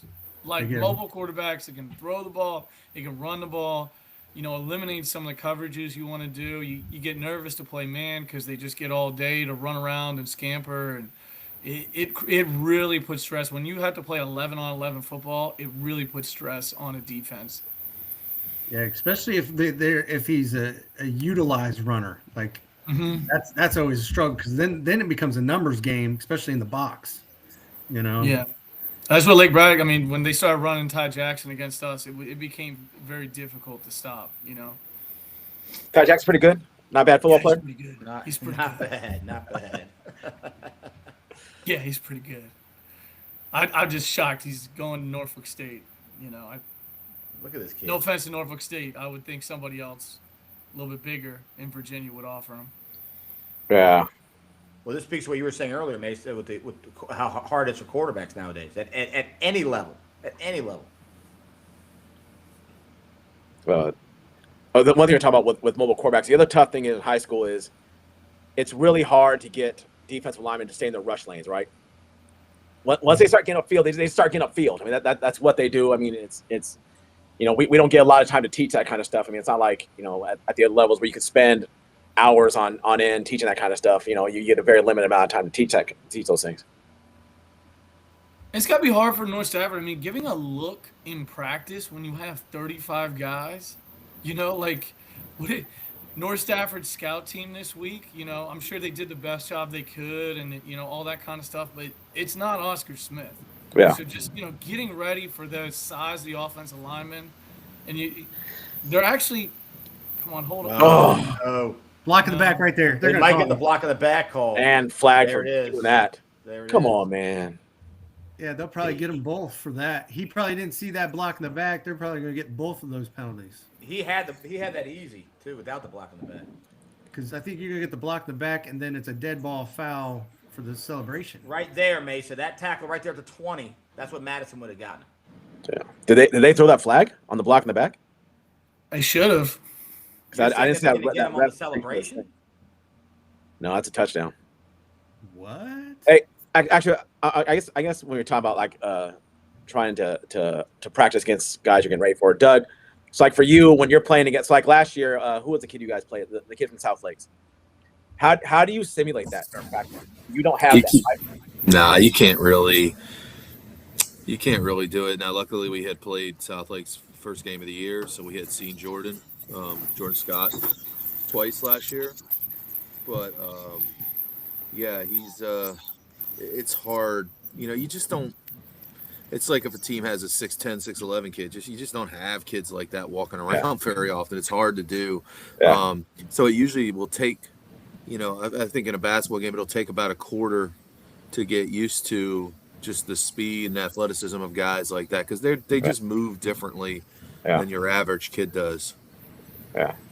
I'm always curious, like basketball in particular, right? He said when you got a kid who has height, unless you can put a guy in stilts out there and have him walk around and try to pretend he's that big, right? That's their first extra point right there. Not like it really matters right now, but I mean, you run the ball, get to half, regroup, try to score first possession, third quarter. Yeah. yeah. Well, and again, that play right there, and I think Dash kind of alluded to it again. Madison made that tackle, right? They throw the guy on the flat, and Madison will make that tackle, and then they have to line up and run again, as opposed to having that kid just kind of go all the way through and score. Because they were, that series, Oscar Smith was a little off balance. They got the early penalty. I think they threw the ball away one time. Like they kind of had a chance. You know what I mean? Yeah. Now, Mesa, I know one of your favorites is Blood in the Water right here, right? Yeah. Blood in the Water. Yeah, that's what it is. I mean, it's the feeding frenzy started now, right? The feeding frenzy started, and it's hard to get back. Now, that being said, if North Stafford comes in the second half and score right away, maybe get another score, and then you just got to be within 2 scores, right? You got to get it within 2 scores to kind of protect the back on Oscar Smith. It's happening in 4A right now too. Verina is now up 34-0. Wow. 6 minutes or with 6 seconds left in the first half. Oof. That penalty on the touchdown certainly sets up here. If you can get a decent kick return, you might be able to get some field position and try to set yourself up for a score. But you got to be careful right now if you're North Stafford and not do that now. Oh boy. They let the ball roll. Now I just run and get out of half and try to regroup. I was gonna say I'm almost at the spot where I'm taking some knees, but they got 2 timeouts. Yeah, but we saw the quarterback on the last series. He's not in sync right now, and if you're trying to throw it here, don't make a disaster in the Titanic, right? Like don't end yourself here early in the game. Get at least a chance. You can go in there, you can talk to them about scoring in the first or third quarter, and you have a chance. Or not. There you go. Run the ball? Okay. Yeah, some more of that. He looks like a really long, slender dude. Like how tall is that quarterback, man? I think Carl said he was like 6'6", I think. For real? Yeah. I can see it, but that's a big kid. Yeah.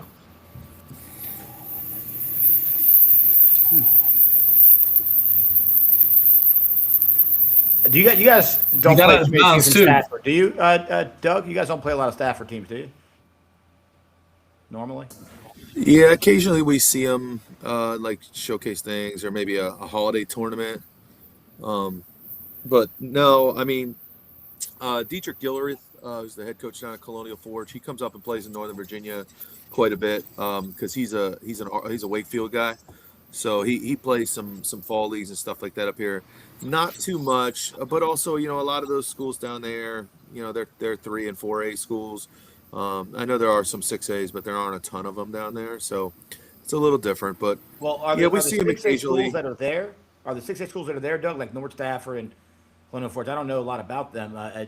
Have they won state titles before? We know the football team. Colonial Forge went back to back in like 14, 15 for basketball. Wow. They had a really good group, but they haven't been quite at that level. Although they did qualify for the state tournament last year. They went to the state tournament. They play in that region. Those Prince William County schools have kind of been a little bit dominant in basketball. You got like Potomac and Patriot there who've been really, really good the last few years. Yeah, I'm surprised he didn't dump it off to that receiver that was open. Yeah, but not a bad drive right now. I mean, they got their timeout still. Oh, looks to me like the North Stafford quarterback might be seeing some ghosts. Yeah, a little bit. He's tucking it pretty quickly, and he seems like they've got free runners near him a lot. All right, so halftime, right? Got 25-0. Oscar Smith. Yeah. Halftime. What kind of speech we giving here, guys? We're down. All right, you guys are the ball coaches here. What do we say realistically? To try, what are you saying here? Yeah, I'm about to lose you. I didn't bring my charger, but I'm about to hop off here in a second. But, what I would tell the team is this is the last high school football game you ever play if you're a senior. It's time to go out there and play as hard as you can last 2 quarters and to get momentum early. So you go back, you say, hey, we want to go out here. We want to run these plays down the field. We had some success with our trips and motioning and getting the ball off the edge. You got all the time in the world. There's no need to panic. You want to go out there and put your best foot forward here in the. And looks like we lost Coach Holland. Yeah, he predicted it, though. He called. At first, I thought Coach Holland was going to say, all right, kids, I want to talk to you about this game, but I'm losing you guys. I can't finish. VA, what are you saying to your guys? It's very similar. Let's focus on what we can control. Okay, we get the ball. Let's go out. Let's put points on this board and get back in this game a little bit. And I'm always it's 0-0. We go out. If they could score 20-something points in the first half, why can't we? And they've shown that in the past too. So you can always use like, hey, we were down here. Look at what we did. So I mean, it's far from over, but it's time to kick it in, ante up, 100%. Really quick, I feel like we're hanging out in Dash's office right now. It's me, you, VA, and Doug. We haven't done this in a while. That was the meeting of the minds right there, wasn't it? Hey, I'll tell you what. It's moments like this, the superhero origin story of the pod, so it's actually appropriate that it's just us 4 right now. You can mix in Coach Carr. You can add a few other people to it as well. Oh, we should got Zach on. What's Zach doing right now in Oklahoma? He's probably watching the Roanoke game. He's probably watching Coach Crush down in Glenvar. Maybe. Or he's coaching the game right now. Yeah, it could be. Listen, if I'm in North Stafford's locker room right now, you got to go in there and say, listen, we got to come out. We have to execute something. Whatever my best thing that I do is, whether it's running the ball, throwing the ball, you got to come out and you got to have a well-executed drive to start. You got to move the ball. You got to give your defense a chance to settle down. You got to put some points on the board. You just have to. If I'm in Oscar Smith's locker room right now, I'm giving them hey, listen, let's not give them anything to get excited about. Let's make them earn everything they get. No 15-yard penalties for doing a somersault into the end zone. Let's not give them short field, something silly with a turnover or a bunch of penalties that allows them to get back in the game. I want to if they're going to get back in the game, it's because they have to execute something. Yeah. So I think, with Oscar Smith, you got to get them focused, because I think, the Oscar Smith coach could sell, hey, they're ready to go. If we buckle down here for 5, 6, 7, 8 minutes, this game could be over. But you got to come out focused. You can't let the kids, think it's going to be exactly the same in the second half of the game. So I think both coaches will have a message to deliver. North Stafford, I guess, gets the ball first, so it'll be interesting to see what they do coming out, if they can find anything. It just doesn't seem like right now they got much rhythm in anything that they're doing offensively. Well, and I first of all, think you guys are head coaches and former head coaches, and I'm not, because I might give them the old Wally Riggendorf, win or I'll die speech. Well, and I think also in the Oscar Smith locker room, you're probably telling them this next drive is probably the most important drive of the game. Do not give a score. If you don't give a score, we're probably going to score again, and it'll be a running. It'll be almost run. If you get to 8, it'll be a running clock. Yeah, they're ready. I mean, it looks like North Stafford's ready to go. If you can lock up here for a few more minutes, you can get them out. It's almost like the demoralization at this point. It's a big stage. Pressure works funny. I think if you're the underdog, obviously, the closer the game stays, the longer it stays, all the pressure goes on the favorite. If you're the underdog and you get behind and you're not able to sustain anything, the pressure can go the other way. It can go on the underdog then, and can end quickly. Yeah. So it'll be interesting to see how they manage that. I've seen North Stafford play a couple times this year. They're pretty explosive, like they're capable. Yeah. But they just don't look like they're able to really block them up front or get off the blocks up front. To me, it looks like Oscar Smith's winning the line of scrimmage on both sides. Yeah, and I think VA. Well, let's see what he thinks about this. The one adjustment I'm making if I'm North Stafford is I'm selling out to stop the run. I am no longer too high. I'm single high, and I am hitting every gap that I possibly can because you've got to stop the bleeding. Because obviously Oscar Smith has zero problem. I mean, with a minute 30, they were still running the football. I am putting up whatever scheme I can. I mean, I know they're on a 50, but I'm now dropping a safety in the blocks to try to stop the run at this point.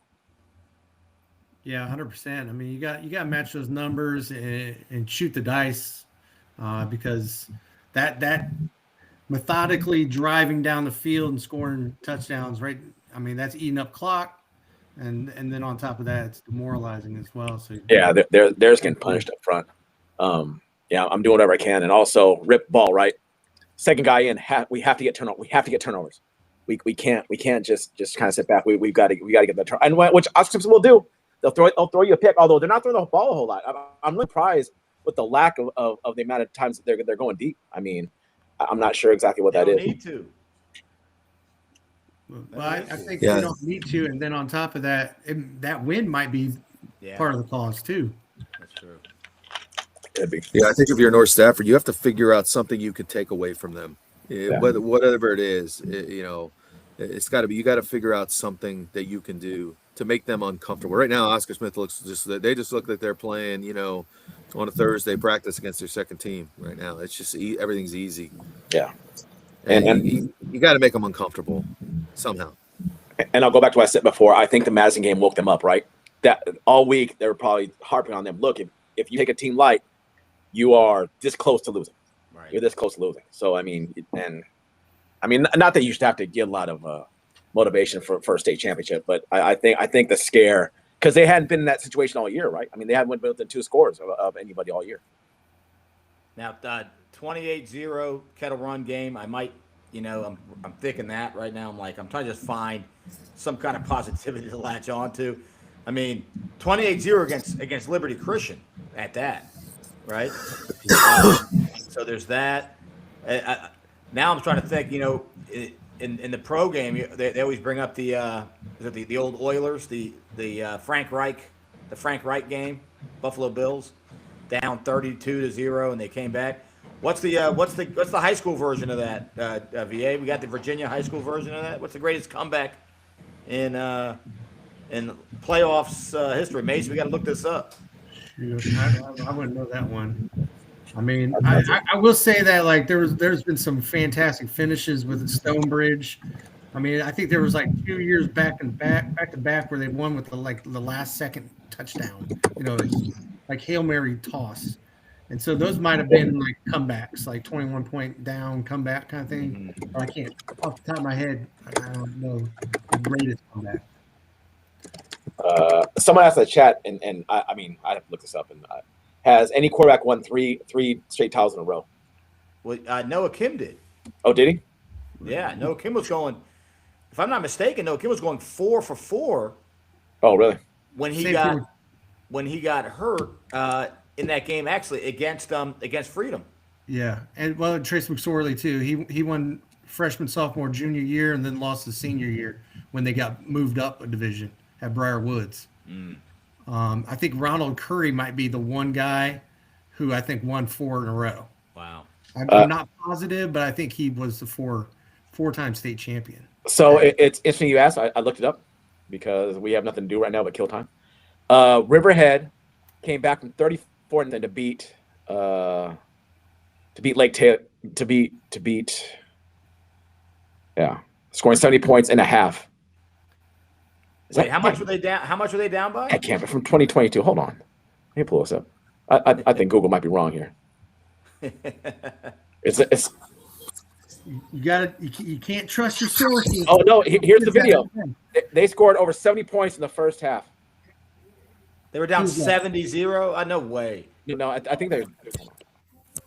Oh, yeah, we got Voss in here. What's up, Voss? Yo, what's up, guys? What up, boss? Can you guys hear me? Yeah, we got you. Right now, we're trying to find the silver lining here. We're trying to find the biggest comeback in Virginia history in the state title game. Gonna need it. I saw the end of the second quarter. Looks like Oscar Smith is rolling. Yeah. They run the ball really well. They run the ball really well right now. So, question: Did Oscar Smith have a running back that's playing today that did not play last week? No, it's the same two kids, but the kid number 15 is just running right down their throat. But I think though that's a testament to how well or how good Madison tackles, because I mean they were able to get that kid on the ground and North Stafford has not. Madison's extremely disruptive in the any kind of shotgun run game. They wreak havoc up front. They attack blocks quickly. Like they've got a long history of running the ball in those situations really tough, and you could see that last week against Oscar Smith, and I think that surprised them a little bit. So, because you play them all the time, which I'm sure you're thrilled about having to do that all the time. What makes Madison so tough on their run D? Well, I mean, what the run fits makes them so difficult? I think they're coached really well. That they're different than everybody else. Like they don't sit in fronts and just play and react. They attack. But the secret sauce at Madison is they play harder than everybody else right now. And I think that's something that everybody's chasing. I mean, you turn the film on, like they've got really good players, they've got really good coaches, but their number one thing is that they play harder, longer than their opponents right now.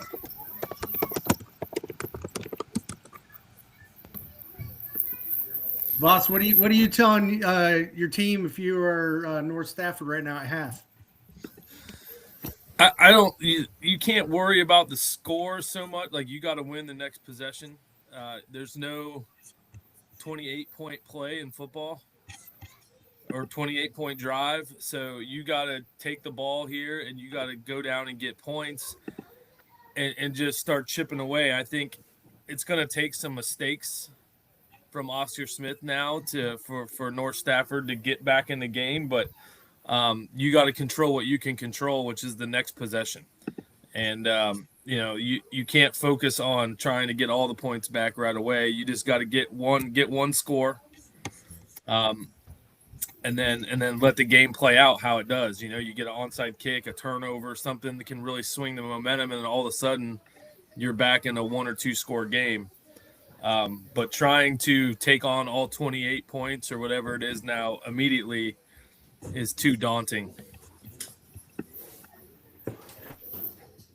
Yeah, and to your point, Coach, looking at the size, and we saw it last week, but the size difference, with Oscar Smith compared to, North Stafford, and then it was even a bigger size disparity last week against Madison. You wouldn't think it the way they played, but it was.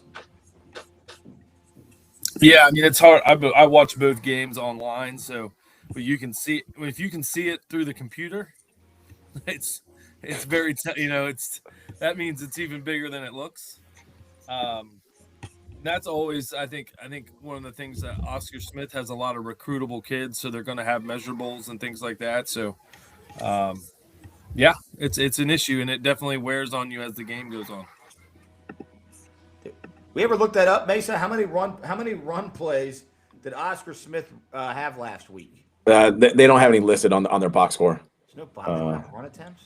Yeah, they don't. I tried to look at their box score and I couldn't see it. It wasn't very many though. I mean, I remember It was not. It could have been more than 15 or 12 to 15 in that range. it was not very many. But I think we looked at the. I mean, it looks windy out there right now, so maybe that's why they're not throwing it a whole lot. But they did not have that issue on last week.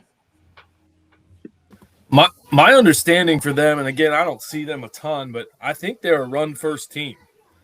I think that's what their coaches would prefer to do, and I think that's why Madison had a lot of success. Getting back in that game as they took them out of what they do best. And I know they still have all those incredible athletes and recruits out there on the edge, but I think they would prefer to get you to have to defend the run, and then they beat you over the top with those skill kids rather than having to drive the ball through throwing it. How's your last couple weeks been off, boss? You got a chance to kind of decompress? Yeah. I've really tried to get everything I can to get done here before winter break comes. So, when you play through Thanksgiving, then it's kind of a quick turnaround. But I've held 90 one-on-one meetings with all of our returning players. Wow. We got all our equipment packed up. It's getting picked up on Tuesday. We got our banquet on Monday. So we're about got everything wrapped up. But it takes a little time at the end. Like the game planning's done, but all the end of the season work still needs to happen. So we've been working through that, but like on the weekend, you don't have to get up at 6 a.m. anymore. You can get up at 8 a.m. Now, are you guys on that end of the spectrum? When do you guys normally start with some of the off-season stuff? You guys tell them, hey guys, take it easy. I'll see you in 26, or you open it up with some lifting, just casual lifts. How do you guys go about it? So I always kind of use when you finish as the barometer. So if we got done before Thanksgiving, we would take off through Thanksgiving weekend, and then we would start. If we play to Thanksgiving, I usually give them off through winter break, just so everybody can kind of get healthy. And, we got guys that got to catch up on some academic stuff. We got coaches that got to pick their kids up from school to make the significant other a little more appealing for them to coach the next year. So there's a lot of debts that we got to pay, I think, at this time of the year to the various things that we maybe neglected for a little bit. And so we're trying to get all that done, but we'll start, I think it's January 5th. We'll start back in the weight room then. Actually, speaking of that point, Coach Counts was going to join us today. But to your points about paying off some debts, the man, he said, I can't. He's like, this is the first free weekend in a long time. So I understand that. I understand. Well, I'll be honest with you. My background is blurred out because I'm sitting in a hotel room in Williamsburg, about to go to Christmastown here in a few. So we're doing the family stuff as well. Nice. I've never done that. I wanted to do. I might do the Gaylord. The Gaylord's kind of our local version of Christmastown, but I've never done the Williamsburg one. I heard it's nice. Yeah, it'll be a first for me. So we're signed up and ready to go. Christmastown is awesome. I know Voss brought up doing end of the year meetings with the kids. So I mean, you can talk about it, or even Doug or VA can do it. When you guys do your end of the year meetings, if you guys do them, like what are some things you really try to find out from the kids? I mean, coming back.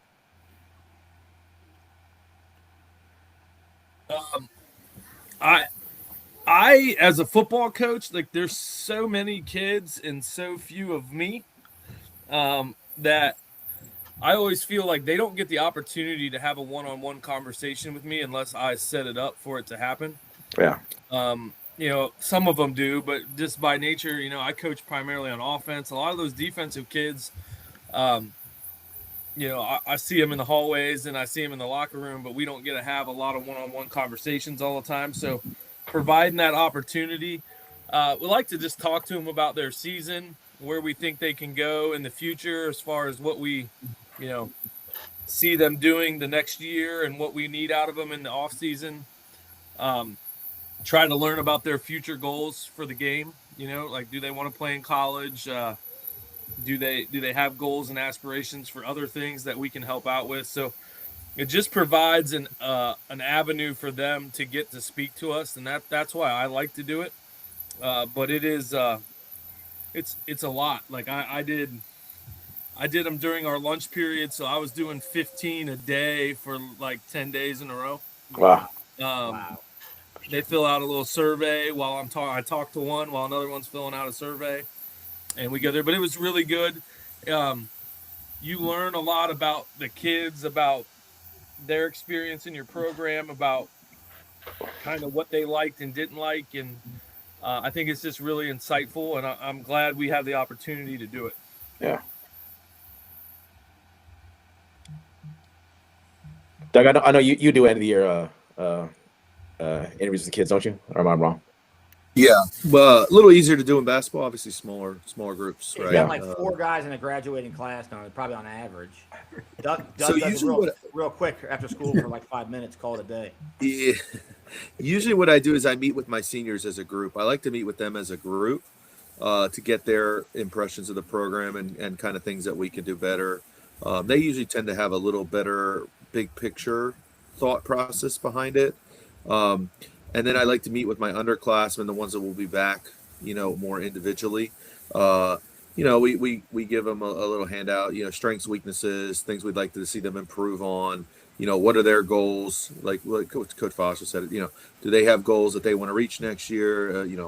After high school, do they there are things they want to reach next year as accomplished? And then I'll also have one meeting just with my underclassmen as a group after I meet with them individually, just to kind of map out what they want to do for the off season. Obviously, basketball's a little different because we play during the off season a lot. I know football's getting that way with 7-on-7, but it is a little bit different. So you got to figure out, hey, well, do you want to play in a summer league? Do you want to go to a team camp? We kind of have an idea in our head with what we think we need, but we do take some feedback from the kids. And, at the end of the day, they're the ones who are going through your program. You want them to feel like they have a good experience and have some input into what's going on with your program. Interesting kind of the first half, man. They're going that heavy package. That's interesting. Yeah. Slow the game down a little bit. Yeah. I mean, I don't know. Stop some of the bleeding. I thought they were having success spreading them out and letting the quarterback run a little bit. Yeah, I thought so too. But they tried to run this formation once, right? I think, or am I wrong? No, they did, and they ran the false start. They false start and they didn't come back to it. So they're back in it. Single wing action, kind of, because that's not the true quarterback getting the direct snap either. Yeah. But you're right. I mean, to your point, Scott. I mean, they're talking about they're not trying to come back in one play, right? They're trying to run their offense, do what they do. But here we go. I mean, third and 10. Now the tough thing, right, is when you get that formation. Now you're 3rd and 10. You probably can't run the formation. Now you're gonna have to pull your quarterback back up the sideline. He's now gonna come on the field, and with not a lot of rhythm. Yeah, and from a morale standpoint, right? Maybe you got them motivated to come back out, and you had it's like, we're going to do this, and now you've run a couple plays. You're 3rd and 15. He's not even in, guys. That's not him. Whoever that quarterback is not 6'7". No. Oh, look at that! Got him to jump. So the QB's not even in the game right now. He took a couple shots at the end of the first half. A couple shots at the end of the first half, so maybe that might be a situation too. Oh, that could be it. because he ran like the 2 or 3 in a row right at the end of the half, and that one, I don't know if it was the last play or the second to last play, but he got hit. It was a solid hit. Yeah. Yeah, you're right. That is not the same kid. This guy's not 6'7".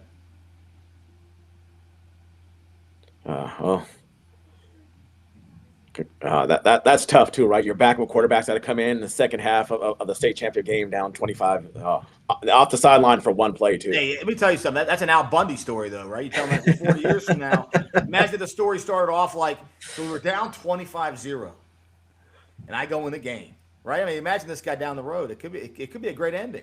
Yeah, they're gonna make a movie about him. Well, we'll see, but I'm just saying it's setting up to be a really good story. I heard Al Bundy scored 4 touchdowns in a game one time. Polk High, buddy. Polk High. Good old Polk High. Is there a Polk High in Chicago, VA? I don't think so. I don't. That name doesn't sound familiar to me at all. Polk High. Yeah, probably not. Probably not. Although I think in the John Hughes movies, those are real movies. I mean, real high schools, right, VA? Like from Breakfast Club and all that. Sherman, Illinois. That's fictional, right? Sherman, That's Illinois. right. Shermer High School, Shermer, Illinois. I don't think that's made up too. Or it's all made up. Was there really a band that John Candy was in? Polka Polka Polka. Real big in Sheboygan. Wasn't that was Home Alone, right? Yeah. Well, this is the kind of conversation you get when it's 25-0.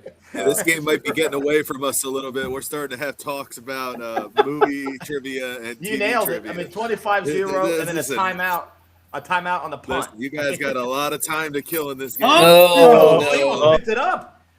Look at that. That was bound to happen. Their last 3 punts almost got blocked.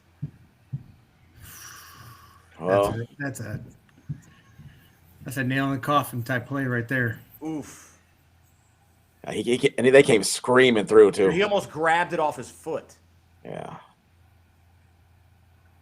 Wow. It seems to me North Stafford just can't block them up front. They just can't keep them. They can't keep them. It just seems to me on every play there's 3 or 4 blue shirts in the backfield. That's a tough way to play offense. I would imagine. Well, and I think like Holland said, and I'm sure you guys agree with it. When you have a small squad, right? When you've got 30 kids, 35 kids, you can't simulate Oscar Smith. They're just, you can't prepare for it because you don't have enough kids even to give yourself that kind. I mean, obviously Oscar Smith's got D1 guys all over the place, so it'd be hard to begin with. But then you add into that, you just don't have a very big squad to begin with, and they're going for 2. All right. Well, I mean, they've missed the last 3 extra points kicking. Yeah, so. I guess. I got a text from our good friend Coach Aziz, and he wants to know why Coach Holland has a computer without a charger. I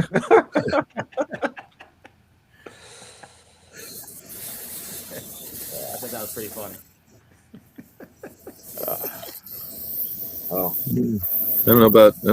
I don't know. Madison didn't seem like they were tissue last week. I think sometimes styles make fights, like boxing analogy, right? Like maybe Madison, just for whatever reason, just seems to match up well with Oscar Smith. Although they've matched up well with pretty much everybody the last 4 or 5 years. They haven't beaten them, but those games have been tough games. Yeah, I think I mean, and here we go. You got someone just wrote in the thing, Rainey. We appreciate your comment, but like Nova football, putting down Nova football. I mean, I think it's just silly because we saw a week ago where that game very well could have been Madison in this game. Yeah. And for the record, I make this joke, but Stafford is Nova plus. With all due respect. It's in the Geneva Accords. I say with all due respect, so we can't get mad about it. That's exactly right. Or Ricky Bobby. Now, with all due respect, I said before, without due respect. Well. North Stafford just looks like geography-wise, which is weird. you know, at least in certain, my wife was telling me that in their database, and it's a realty company, but in their database, when they break down the names of all the areas, he says that for whatever reason, when they do Northern Virginia, she even said that parts of Prince William are considered. Loudon is, but Prince William not, and I think that's weird. Is he back in the game, or am I wrong? No, that's not him. Huh? That might be the starting QB. Yeah, that guy looks taller. That's him. That is him. That's right? him. When they were getting ready to punt, he was warming up on the sideline. Okay. He did look like he was holding his arm, his off arm a little low, but. Well, I mean, let him throw the ball, right? Yeah, I mean, look, spread them out. You know, they had some success doing that. You got to, try so you can hit Barnes, number 5. I mean, he can fly. Yeah. Well, it seems like they're staying on the top of him now, but there comes that motion. We're gonna get that. Boy, they're just flying the football now, right? Yeah. They're definitely winning that battle up front. They're struggling running that ball. Yeah, I think we just keep on saying, right? If you're North Stafford, you got to find something positive, right? You got to get a drive going, and you don't want to throw your defense back on the field because Oscar Smith, I don't think is going to take their foot off the gas anytime soon.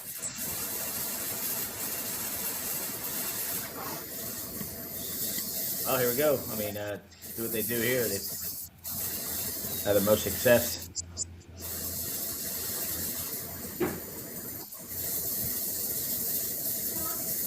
There we go.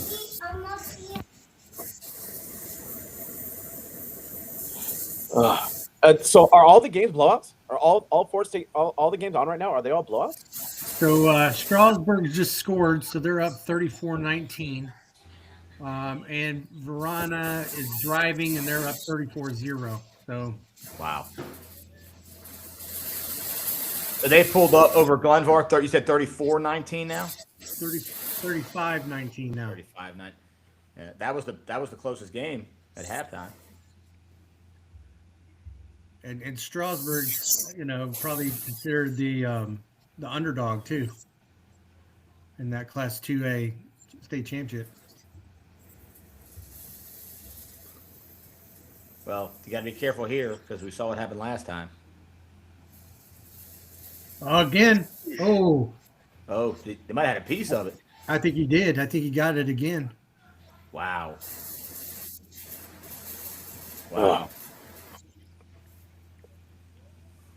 Yeah, kind of rough. And that's the offense, defense, special teams. There's 3 parts of the equation, and they definitely lost the special teams component. Yeah. And I'll tell you what. I mean, that might have been what we said it earlier. What won the game against Madison last week was their special teams play. Just because that punter made those amazing, he kind of dodged 2 Madison guys on his way to kicking a couple punts. Well, also you had that fake field goal for a touchdown. Yeah, that's right. Fumble. They also had the kick return called back. Madison did right before half, which I thought was a huge play in that game. That's right. Oh, that's right. Forgot about that one, yeah. There you go. You get forced the turnover. Maybe that gets the ball rolling for you a little bit. They have ball security issues. I mean, they had it last week. I mean, That's number 4 again, too, Mesa. Yeah. Same guy who fumbled it last week. Yeah, you got to do something here. I mean, they should have hit Barnes in that touchdown earlier. They had him deep, wide open. Yeah. We got Hunter through it. Yeah.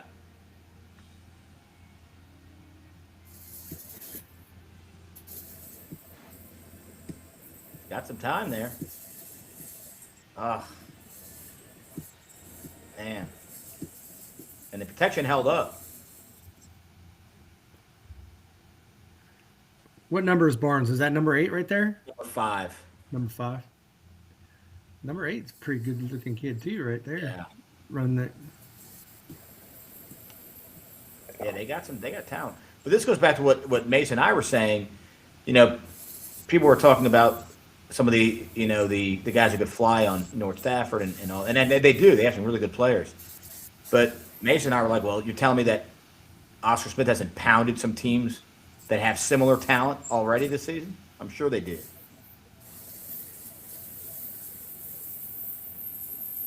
Well, I mean, their only blemish on their record is what, Gonzaga? Right. And what could have been a game last week, but yeah, just Gonzaga. All right, so I'm sitting at home right now. I'm not coaching this game, but I don't know if I'm throwing the football. They're not having a lot of success. Just drop back and throwing it. They're not. I would just try to. I would call the game like it was 0-0 at this point, right? Yeah.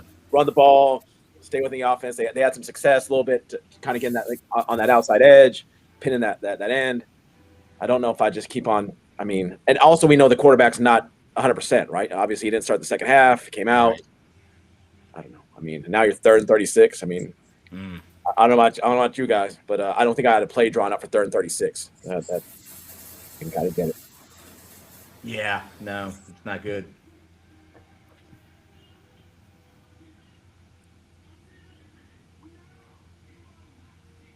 There you go, Mason. Yeah. I mean, that's. Ooh. Nice. All right. Let's hit there. That's your 3rd and 36 normally, right? Just chuck it up. That's 3rd and 36. Yeah. 3rd and 36 and down 30 points. You're gonna just toss it up in the air. Boss, yeah, you guys got a 3rd and 36 play. You guys got drawn up somewhere. Yeah. Yeah. Draw. Quick kick.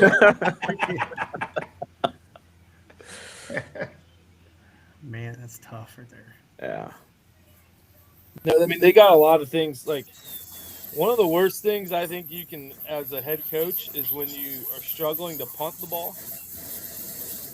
That those 3rd down plays become extra anxious because I don't have a play the next down where I can flip 35 yards of field position that I might get a kick blocked or I might shank a punt or something like that. Like that gets real concerning, and that's when the score gets away from you in a hurry.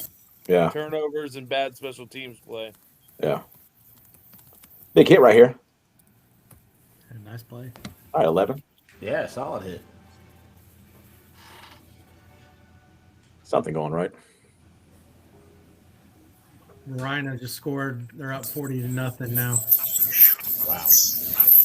I wonder if who was it that said there was no first down by Loudon early in that game? Somebody said they didn't have a first down yet. Wow. Wide open. Jeez.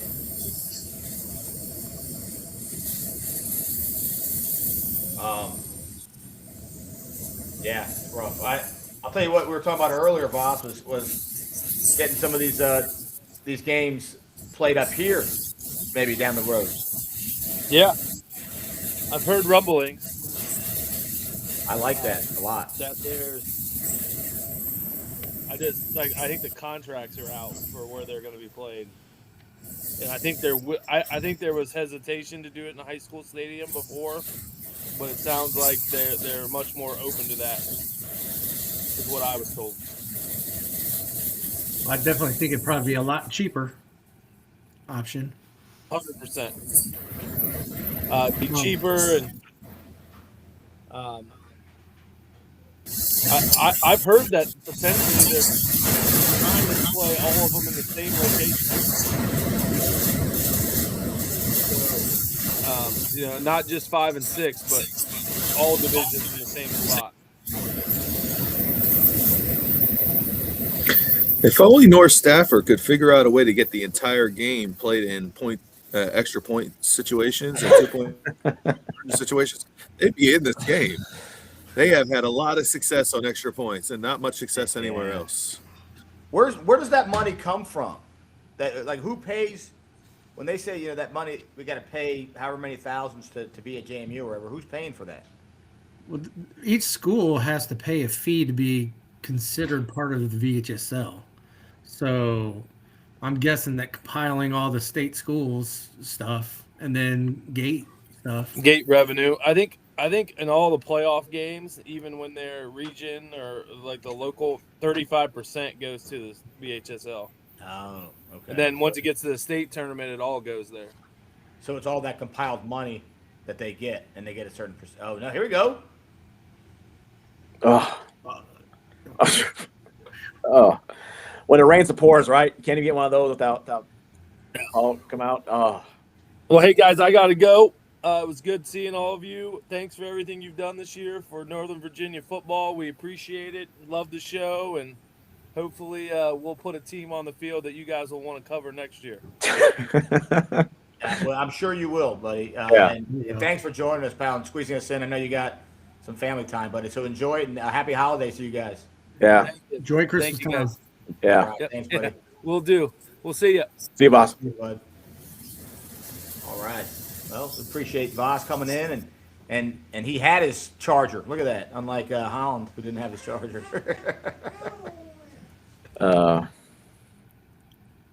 Well, I'm curious. Who the first team's gonna be to start to empty their bench, right? You want to get your seniors in the state championship game, right? At this point, you kind of want to make that move. Well, probably Oscar Smith. That roster was full of sophomores like a year ago, right? Sophomores and juniors, right? Yeah. So that means they have a lot of juniors playing in this game right now. So Yeah. they probably got some seniors they can put in. That aren't starters. For sure, right? I mean, because that running clock, this game's gonna be over in about maybe about 20 minutes or so. Right. I guess the question is now. I mean, can they score? I mean, Oscar Smith still has their stars in the game. I mean, they've been pretty dominant the whole game. I'd imagine it's gonna be pretty hard to get. Well, they're going to want that shot. Also, these are 16, 17-year-old kids, right? And at this point, they're pretty demoralized. I mean, you try to get them going, and it's just kind of hard to get these guys' spirits up, right? I mean, Yeah. I'm sure there's no energy right on the sideline. I mean, it's hard. It's hard. It's hard for these guys to they played so well for so long. They had a pretty dominant win against West Springfield team, and it just I don't know. I mean, it's one of those things where it's just really hard to get them going. And they had a great season, right? Let's I mean, talk in North Stafford. I mean, amazing season this year. From what a 1-win team 2 years ago, 3 years ago, Mason. Yeah. Very impressive.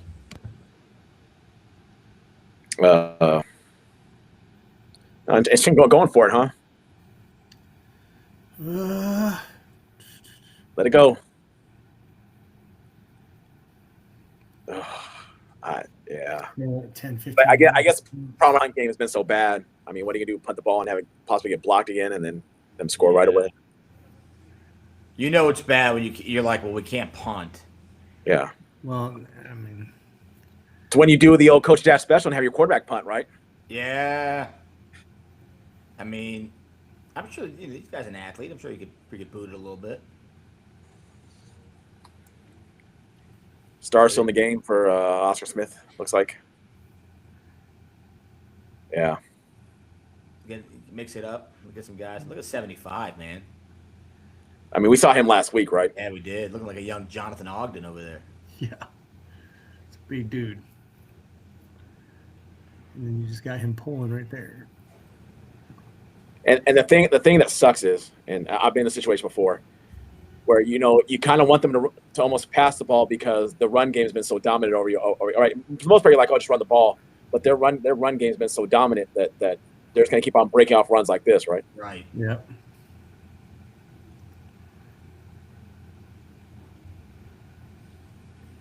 Kind of anticlimactic here, huh? Yeah. It really is. Good defense. When maybe we mentioned on the show, but I know that there are people out there who thought that last week's semifinal game, Madison versus Oscar Smith, was the actual state championship game. I mean, those two teams were probably two best teams in the 6A, right? And that's happened quite a few times, where because of the seeding and the bracketing and this and that, sometimes the state championships week before. Yeah. But not to downplay North Stafford in their season either, but This is a tough one right here. Yeah. Now the interesting thing is they switched up the matchups for the state semifinals during the season, right? Because it should have been North Stafford versus Oscar Smith in the semis, and then West Springfield and Madison in the semis on the other side, right? I mean, traditionally. I mean, that's traditionally what they've had, but I mean, the last couple of years they've done some weird stuff. Because I mean, remember they switched it in the middle of the season 2 years ago when Freedom Woodbridge was in there, or it was Highland Springs, right? It was supposed to be. That's right. It was a Highland Springs matchup. Yeah, and so then they made it so that it almost became the real state championship at the state championship by not having them play. I think that's when Doc had to go play Highland Springs, right? Right, in the semis. Correct. Oh. I mean, we said it. I mean, and we talked to some parents last week on the way out, some Oscar Smith parents. Mason and I did on the way out, and they were so complimentary of Madison. And they were like, man, that – and one dad told us, Mason, he was like, well, I think that was a state – he said, I don't know anything about – Yeah, that's what I was talking about. But I think that was a state championship. He also said, thank God that Mike Allstott kid didn't get the ball in that last. He referred to him as the Mike Allstott kid. Well, if you want to dash, since you're on the federation, we could always just switch over to the fourth quarter of the Madison Oscar Smith game and just call it here. Do the NFL replays. Yeah, we can do that. Yeah, he runs the ball like Mike Allstott, no doubt about that. That's who my oldest brother. That's who my oldest brother lost the state championship to. Really? Was Mike Allstott and the Joliet Catholic. His junior year when Johnson got his. Travis Johnson got his touchdown. Is that the kid that's going to Michigan right there? Michigan, yeah. Well, for now. Yeah, true. Tell you what, it's been a rough year in college. How much time you got? How much time? Anyone got any funny jokes? Anyone got any jokes you want to talk? Tell us. Just go online. There's a lot of them. We got it.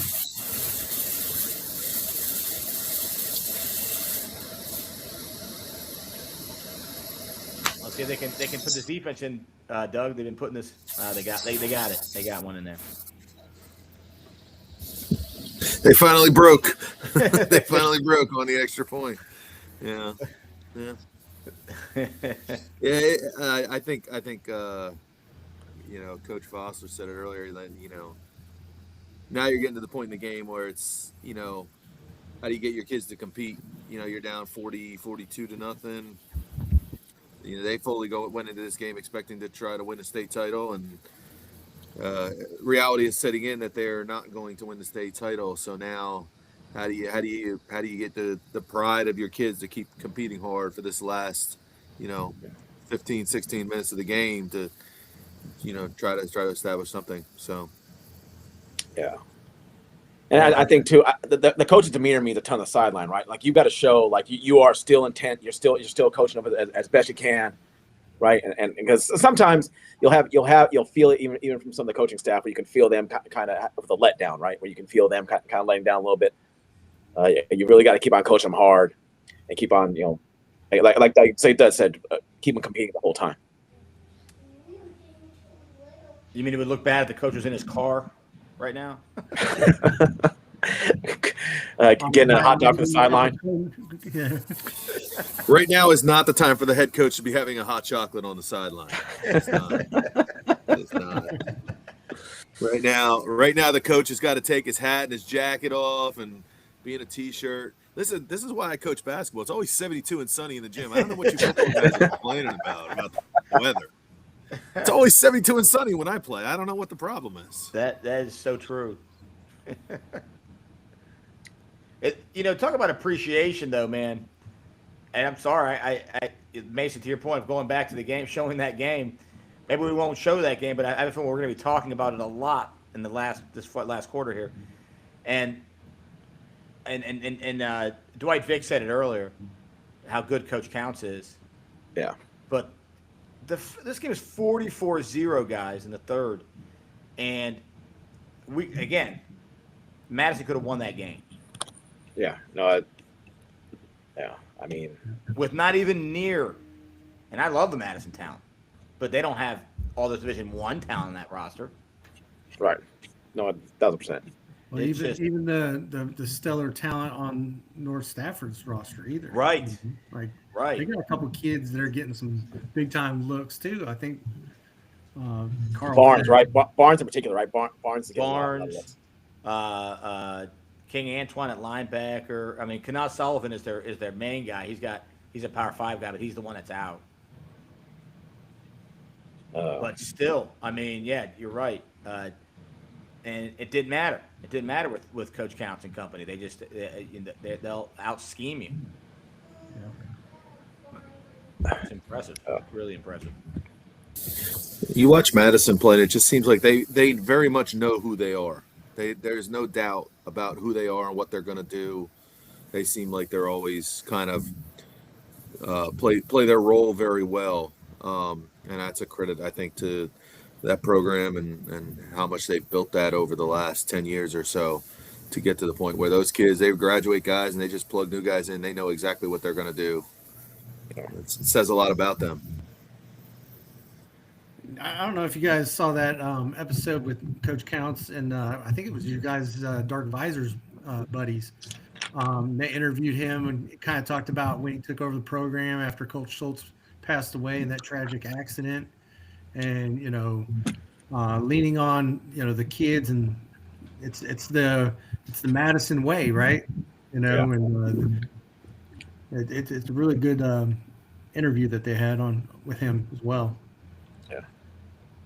And they're going nowhere anytime soon in terms of, wins and losses. I mean, they're going to be around. Look at their freshman team every year is among the best freshman teams, if not the best team out there. Weren't they talking about that this was going to be the down year for the Madison Warhawks? Right. And I'm telling you, their freshman team, they had that was a dynamic freshman group they got right now. Yeah. You guys played Madison freshman?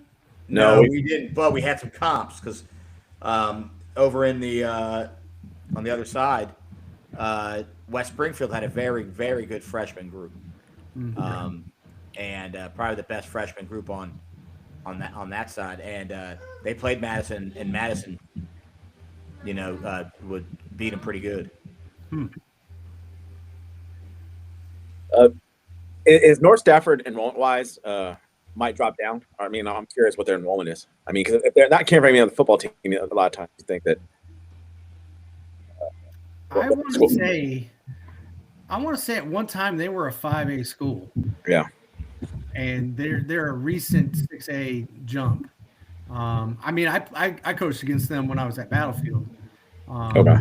And they were 6A at that time period. When Coach Mangano was their head coach there. But I think before that, they might have been 5A, and that was when they had their last really successful jump in the playoffs. Yeah, they were actually a 5A school back in 2004 because Woodson and North Stafford played in the state semifinals in 2004. I remember going down to that game. They had a couple of linemen that I think they had a defensive tackle that was committed to Syracuse, and they had another kid that was like a Power 5 kid on the line. They were huge up front, and they were a very good team. But I think they've had some down years in between, I would imagine. Now, I mean, with the way housing is, right? I mean, you're starting to see these teams south of Northern Virginia and west of Northern Virginia really start to explode, right? Because you're trying to have a lot more explosion population out there, right? People moving out there with the affordability of housing, right? That's why you're starting to see, teams like, out towards Gainesville and Battlefield, and then Stafford take off. Yeah. I thought Georgia was the second best team in the state. Yeah, I think that Fairfax County, Arlington, Alexandria there's nowhere to put houses anymore. There's no space, so it's just sprawling further and further south and west, and the Loudon is building a lot of schools, and it seems like that Fredericksburg area is really growing. And it is. So I think you're just seeing the movement further and further out to the exurbs and things like that if we want to get into demographics shifts and things like that. Yeah, and I mean, so much so that even like you said, I mean, the county has nowhere to build, and they're finding a way. They're building a new school just to try and relieve some of the overcrowdedness in some of the high schools out in the western side of Fairfax. Yeah, I mean they're going to open up that new high school that they just bought. They're saying Western High School, Dulles High School. I'm hearing. The names came out. It's like Sally Ride. They did. They named it.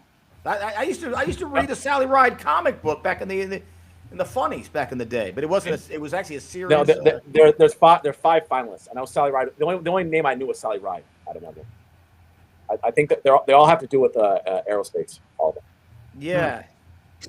Sorry, guys, I was distracted. My lovely wife just walked through the room. How dare she interrupt the Nova Hitches podcast? I don't know what's going on. I'll tell you what, she must have been impressed. She walked in the room right as she's hearing discussions about Sally Ride. I mean, Sally Ride. Yeah, we couldn't have timed that up any better for her. We're very highbrow group here. She will be mortified if I tell this story, but I know she, as a kid, one of her Halloween costumes when she was a little kid, she dressed up as Sally Ride. Oh wow! I do know look at that. And look at listen. You can't make this stuff up. Well, I was always confused why Sally Ride was in the Sunday Funnies, but it was like, Beetle Bailey and then like Sally Ride.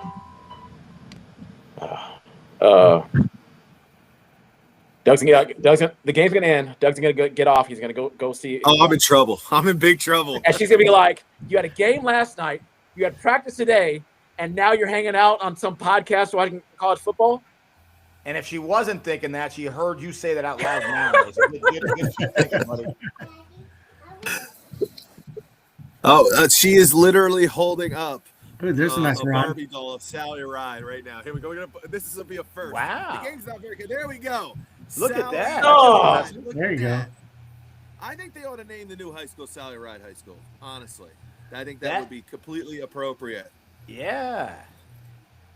All right, North Stafford, knock on the door. Come on, North Stafford, get in the end zone, huh?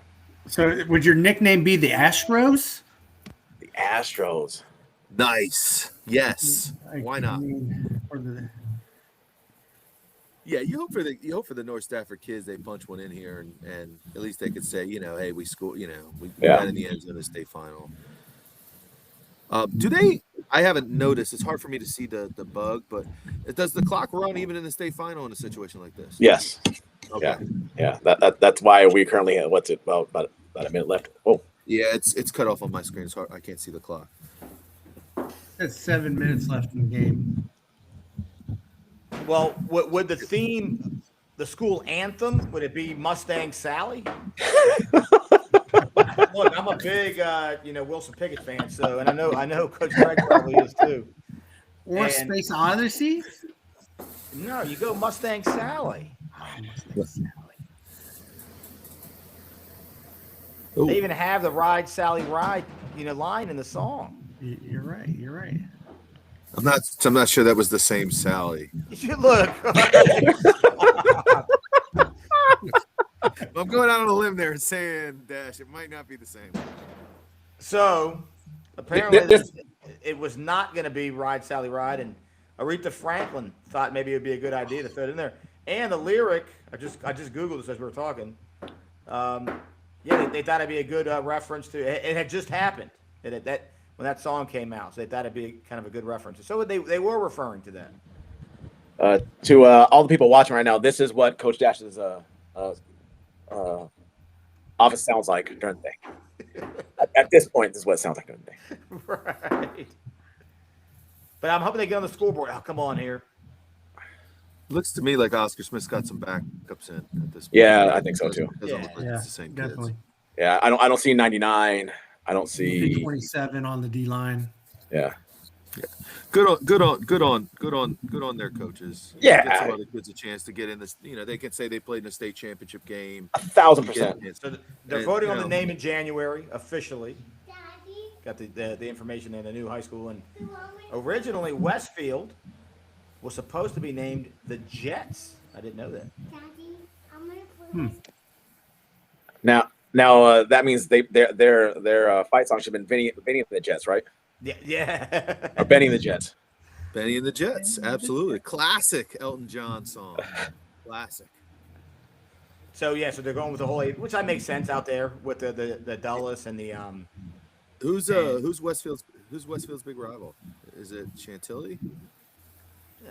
It's more Centerville than Chantilly, even though Is it Centerville? Then clearly they should have changed it. Centerville should be the Sharks then, and the Jets and the Sharks. That would have been the whole West Side story. West Side story, West side of the county. Oh, don't do that. Oh, again?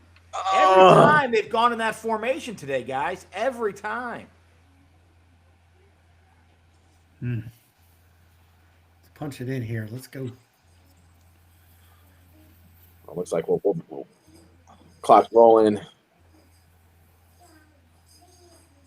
Well, like I said, any other new high school, Gainesville being, when they kind of took from Battlefield, took from Patriot, I'm sure this new, whether it's Sally Ride or Dulles High School, whatever they're going to call it, I'm sure you give them a few years, they're going to be a good football team. And give it a few years, you're going to have a lot of applicants for that football job, guys. A lot of applicants. Yeah. Well, open it. Did someone call timeout? So from my understanding, you guys know a little bit better because you guys are in Fairfax County. Their plan for the first year or two is to do just JV freshmen only, and then do varsity. Well, and in year one, that is the plan. And in year one, you can play for your former home school. Right. You don't even play for the current. I thought school. it was if you were a junior or a senior. Was that it? Possibly. I thought they were only supposed to have 9-10 first year. Yeah, usually when they open a new school, at least the way it's been in the past with Westfield and South County, they allowed the juniors and seniors to stay at their base school and finish, and they only force the rising 10th graders to move to the new school. Okay. So that kids spent at least 2 years at their school, they could finish at the school they were at. Okay. So no sports year one though. They'll have not even a freshman team. No, I heard they're going freshman JV first year. No, not year one. They won't have any sport. That part is fact. Oh, okay. Yeah. They went from second down on the 2-yard line to this. I mean, when it's not your day, it's not your day, right? I mean, it's. Yeah. Now, does this Oscar Smith team a younger team, or are they still kind of young? Are they, because last year they were kind of young? Are they have a lot of seniors this year? No. Well, they were sophomore juniors when they made their big run, so they're probably junior senior this year. But I know like Lonnie Andrews, Travis Johnson, they're home run hitters. Those guys are juniors. Yeah. No, Travis is a senior. Travis Johnson's a senior. Oh, he is a senior? Yeah, the quarterback's a junior though. He's definitely that'll make some. That'll relieve some opponents. Yeah, but Travis you're right, Lonnie Andrews. That's right. You saw him up close and personal, right? You played him in. And Travis is a good basketball player too. I'm mean, sure. he was a starter on their basketball team last year. Good player. Super athletic. I mean, obviously he's a great athlete. He's going to go play football at Michigan. But I was most impressed with him as a basketball player. He had a nice touch around the basket. It was a good finisher. It was not much of a shooter in terms of outside the paint, but he's a great finisher. I tell you what would really impress me, his second jump was tremendous. Like, he gets off the floor the first time, but he gets down, he gets up off the floor a second time tremendously quickly and really athletically. I was really impressed with him, because we had some athletic kids last year, and he would get up off the floor the second time like a pogo stick and just up and down. And man, he was off the floor quick, tapping balls in before we could even get to it. Really? I was really impressed with that with him. So he definitely, there's some athleticism there. I know he's a bigger receiver. At he's probably about 6'4", 6'5". So any Division I basketball guys on that team last year, Doug? I know Division I football guys. I think they had another kid that was a senior last year. He came off the bench for him, but like an undersized post player, but like a really broad, strong kid. I think played basketball. I don't know about some of their other guys. I mean, they just had a lot of like long, athletic dudes that could do some stuff. So it wouldn't shock me if there were other football players. Well, shout out. They've always been a strong basketball program as well, right? Yeah, they particularly in the last like 10 years or so, they've been pretty good. Guy down there, coach does a very good job with them.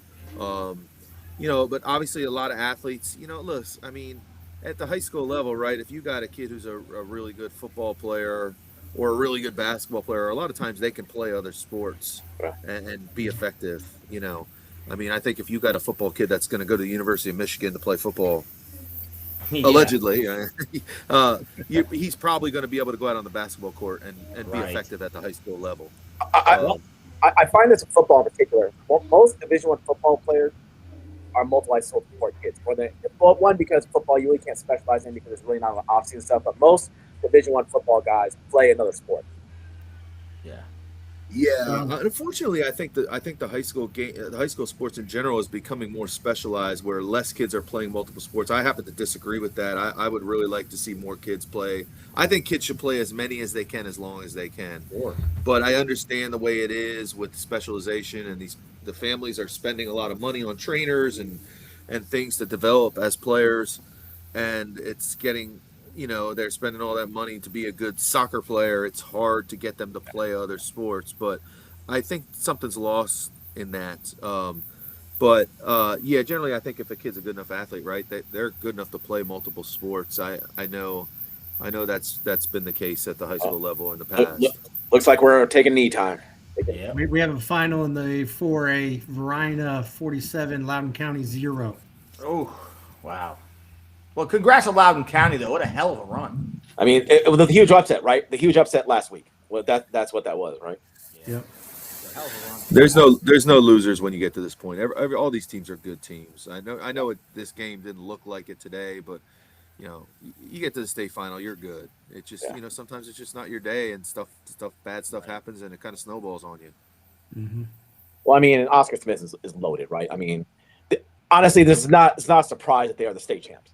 Right. And walking away, right? I mean, They were the favorite back in July. They were the favorite last year at this time. Yes, I just meant like during our preseason shows and stuff in July. I mean, everyone kind of knew, barring an upset, they'd be in this game. Now we almost saw that upset last week. Yeah. Strasburg is up big, 49-27 over Glenvar. 3 minutes left in the game. What's the score? 49-27. Well, yeah, I don't have a stake in either team, but Coach Crush is a Glenvar guy, so I was kind of going for Glenvar, I guess. Well, I think if I remember right, Strasburg was the underdog in this game. Oh wow. You can appreciate here in this line how much bigger, and I just mean numbers wise, Oscar Smith is than North Stafford. Is this Oscar Smith's second in a row or third in a row? Second in a row. Yeah, because the year before it was Freedom. Now that on the field with blowing the tarp on the table there. Yeah, and maybe that's why they weren't throwing the ball as much, right? I mean, now we can see like it's whipping around. Yeah, it is windy, looking like East Rutherford, like an old Randall Cunningham, Phil Simms matchup. Did it get windy at the vet there, Doug? I'm sorry, say that again. Did it get windy back at the vet? At the old. Oh yeah, listen, hey, that was like a gladiator arena back in Philadelphia back in the day. I mean, I think anywhere up in the Northeast, right? You're gonna weather's just gonna be a part of it, right? During football season, it just it starts the year it's 1,000,000 degrees, and then it ends the year and it's freezing cold and it's windy and it's snow on the ground, and that's just part of playing in the Northeast. That's it's a different style of football. You got to be able to play in weather. Yeah, and good old Soldier Field. Those are many games I ever saw where like people kick the ball and it goes backwards. Well, that and because it's right there next to Lake Michigan, you get that cold breeze right off the lake. Man, it gets cold. Yeah, and you get some snow too. What do they call it? They call it the old lake effect. Yep. Speaking of, are we snow tomorrow? What's that? I think we're gonna get a little snow. Yeah, I think we're gonna get a little. I don't think it's gonna be like a monster, but I think we're gonna get an inch or two. Well, with wind chills, we get a day off. Wind chills being down. I don't know. I listen. I'm not in charge of these things. Bigger minds and salaries are on this than me. Yeah, but you're a science But guy. sure, hey, listen, if I'm in charge, we're taking a day off. But I'm not in charge. Well, you're a science guy, and with the wind chills coming down, I feel like it might freeze the roads a little bit, huh? I think it could be one of those snows that kind of sticks around for a few days. I mean, if you get an inch, I wouldn't count on anything. But if you end up getting 3 inches, yeah, you might see a delay on Monday or something like that. Well, hopefully Dr. Reed and other great minds are listening. You heard Coach Craig say it, folks. It's that time of the year, I think, where the kids are secretly hoping for a snow day and the teachers aren't far behind. Someone said, thank you for a great season. Look forward to another great offseason. Yeah, thank you. Well, man, we appreciate everybody coming in. And we got to hang out with Doug and VA. When's the last time we got to hang out with Doug and VA? It's been like 2 years. At the same time, it doesn't happen very often. It doesn't happen very often. Well, I see you guys just about every day, so. Yeah, but we don't get VA in here. We used to get VA every day, and now. Minus that year I was banished, but anyway, we won't. I want to see that guy hanging out in your office. Listen, thank God we had so many people on because the game wasn't, the most competitive. You had to fill some time on this. We did. Coach Dash's little daughter makes an appearance, and Sally Ride shows up, and Coach get Carr on here. here. Text Carr right now. Tell him to get on here. Text him. Where is the Adam Schefter of Nova? That's what I want. Adam Schefter of Nova was on before you got on. He was on a car ride to go see A Christmas Carol, the musical. Between him doing that, Vossler in Christmastown, USA, Holland with the broken Charger, and who else? Dwight Vick. Dwight Vick was having some feedback issues, I think. Yeah. But we appreciate all those guys squeezing us in. Look, I know it's hard this time of year to get out at all. As Coach Craig knows, they'll be in the doghouse in about 3 minutes. So. All right. So who's the prediction? Who's the state champ next year? I like it. Right now, you and me. Oscar Smith. Tell me how tough you are. Go, Doug. Give me a pick a state champion right now. I tell you what, it's probably going to be Oscar Smith, but I'll go out on a limb. You want a different name? How about West Springfield? Wow. Oh, good call. They got a lot of talent in that program. The running back's really good. I think they were pretty young. They were still fairly young. That's a team I could see maybe making a run, but it's really hard to pick anybody other than Oscar Smith or, if you want to go out on a limb, you get Madison, right? Because they're always there too.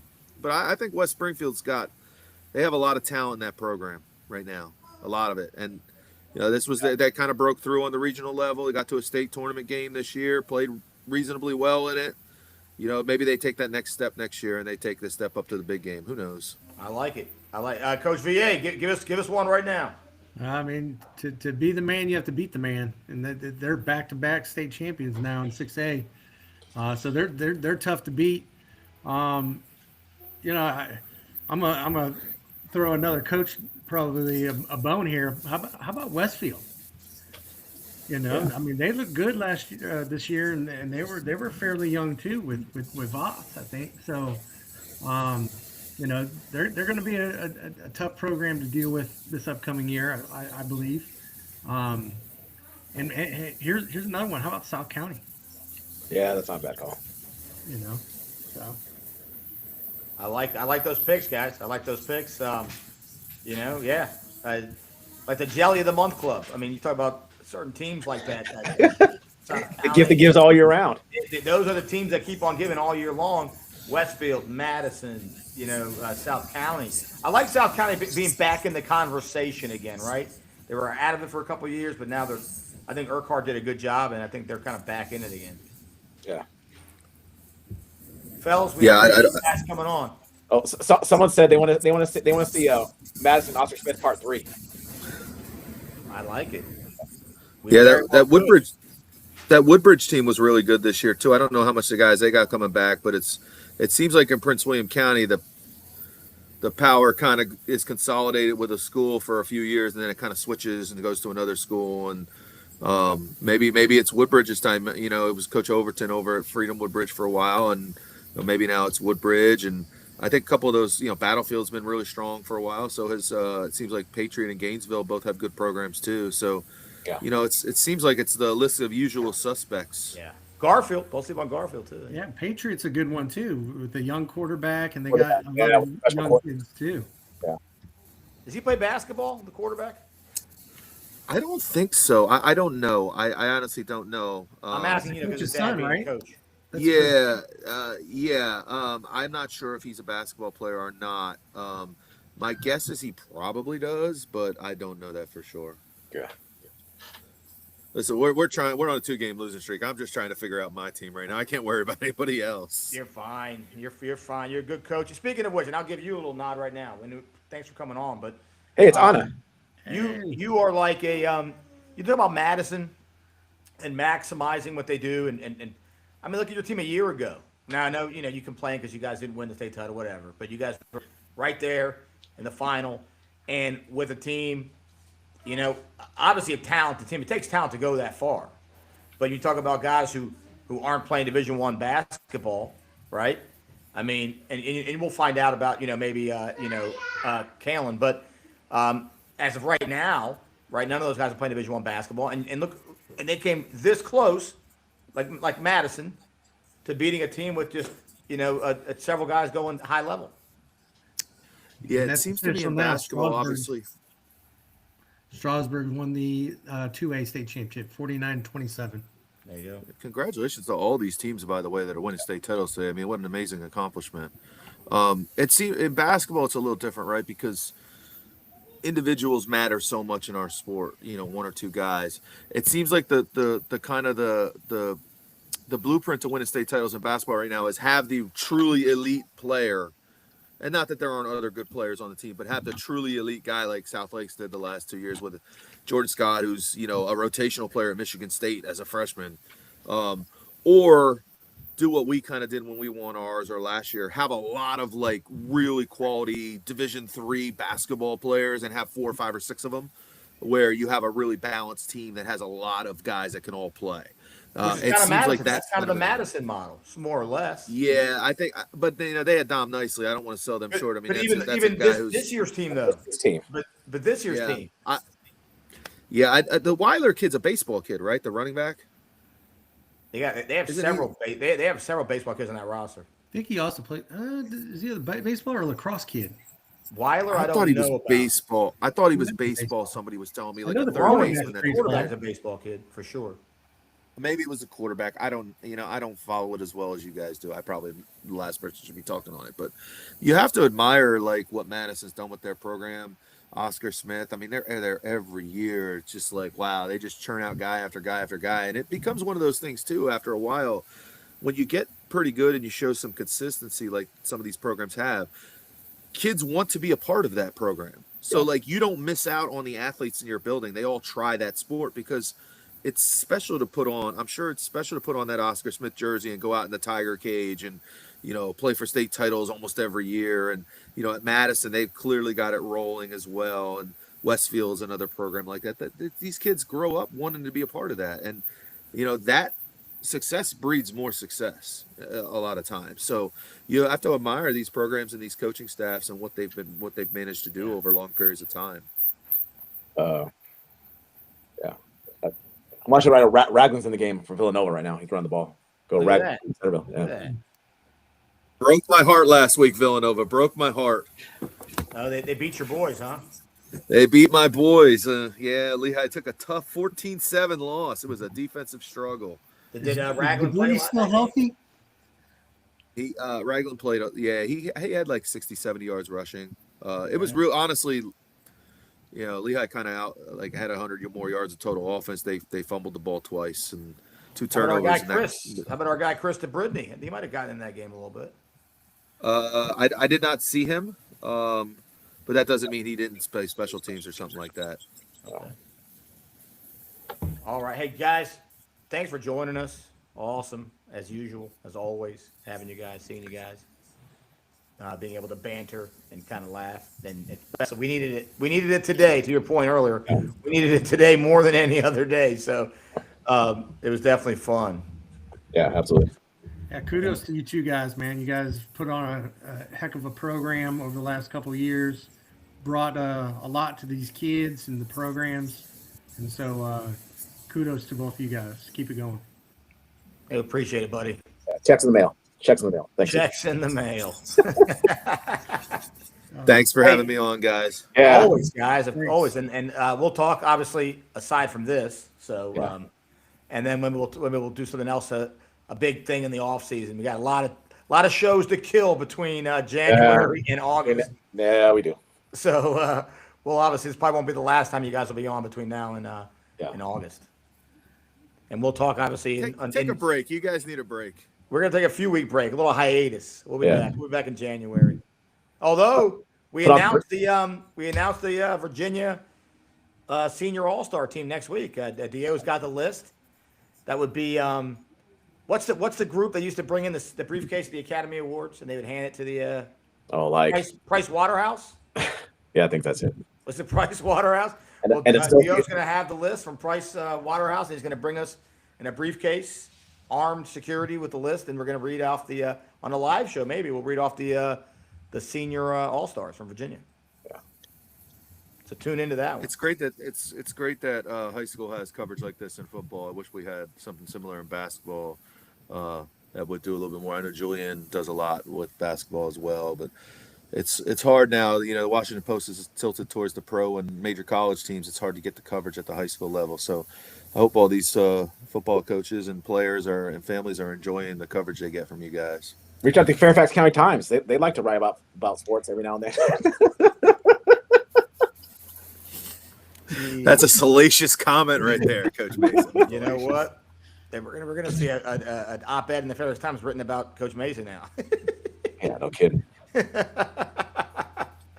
going to weaponize that. All right, guys. Well, hey, guys, Merry Christmas. Happy holidays. Yeah. Happy Hanukkah. Happy Kwanzaa. Kiss my ass. Kiss Mesa's ass. All that stuff. Merry Festivus. Happy Festivus for the rest of us. And Happy New Year. And we'll talk to you guys soon. Yeah. All right. See you guys. See you. Well, buddy, that wraps up just about. I know we could go ahead and do the final episode right now. Yeah, no kidding. Almost got to 900 on Twitter. Yeah. On YouTube, I have no idea. And then we'll see what the YouTube stream looks like once that computes. Someone did ask if we think Oscar Smith recruits, and I don't know. I have no idea. Well, we could have had VA or Coach Craig go to that. My understanding, and I'll try and clarify this between now and tomorrow's show. Different set of rules down there.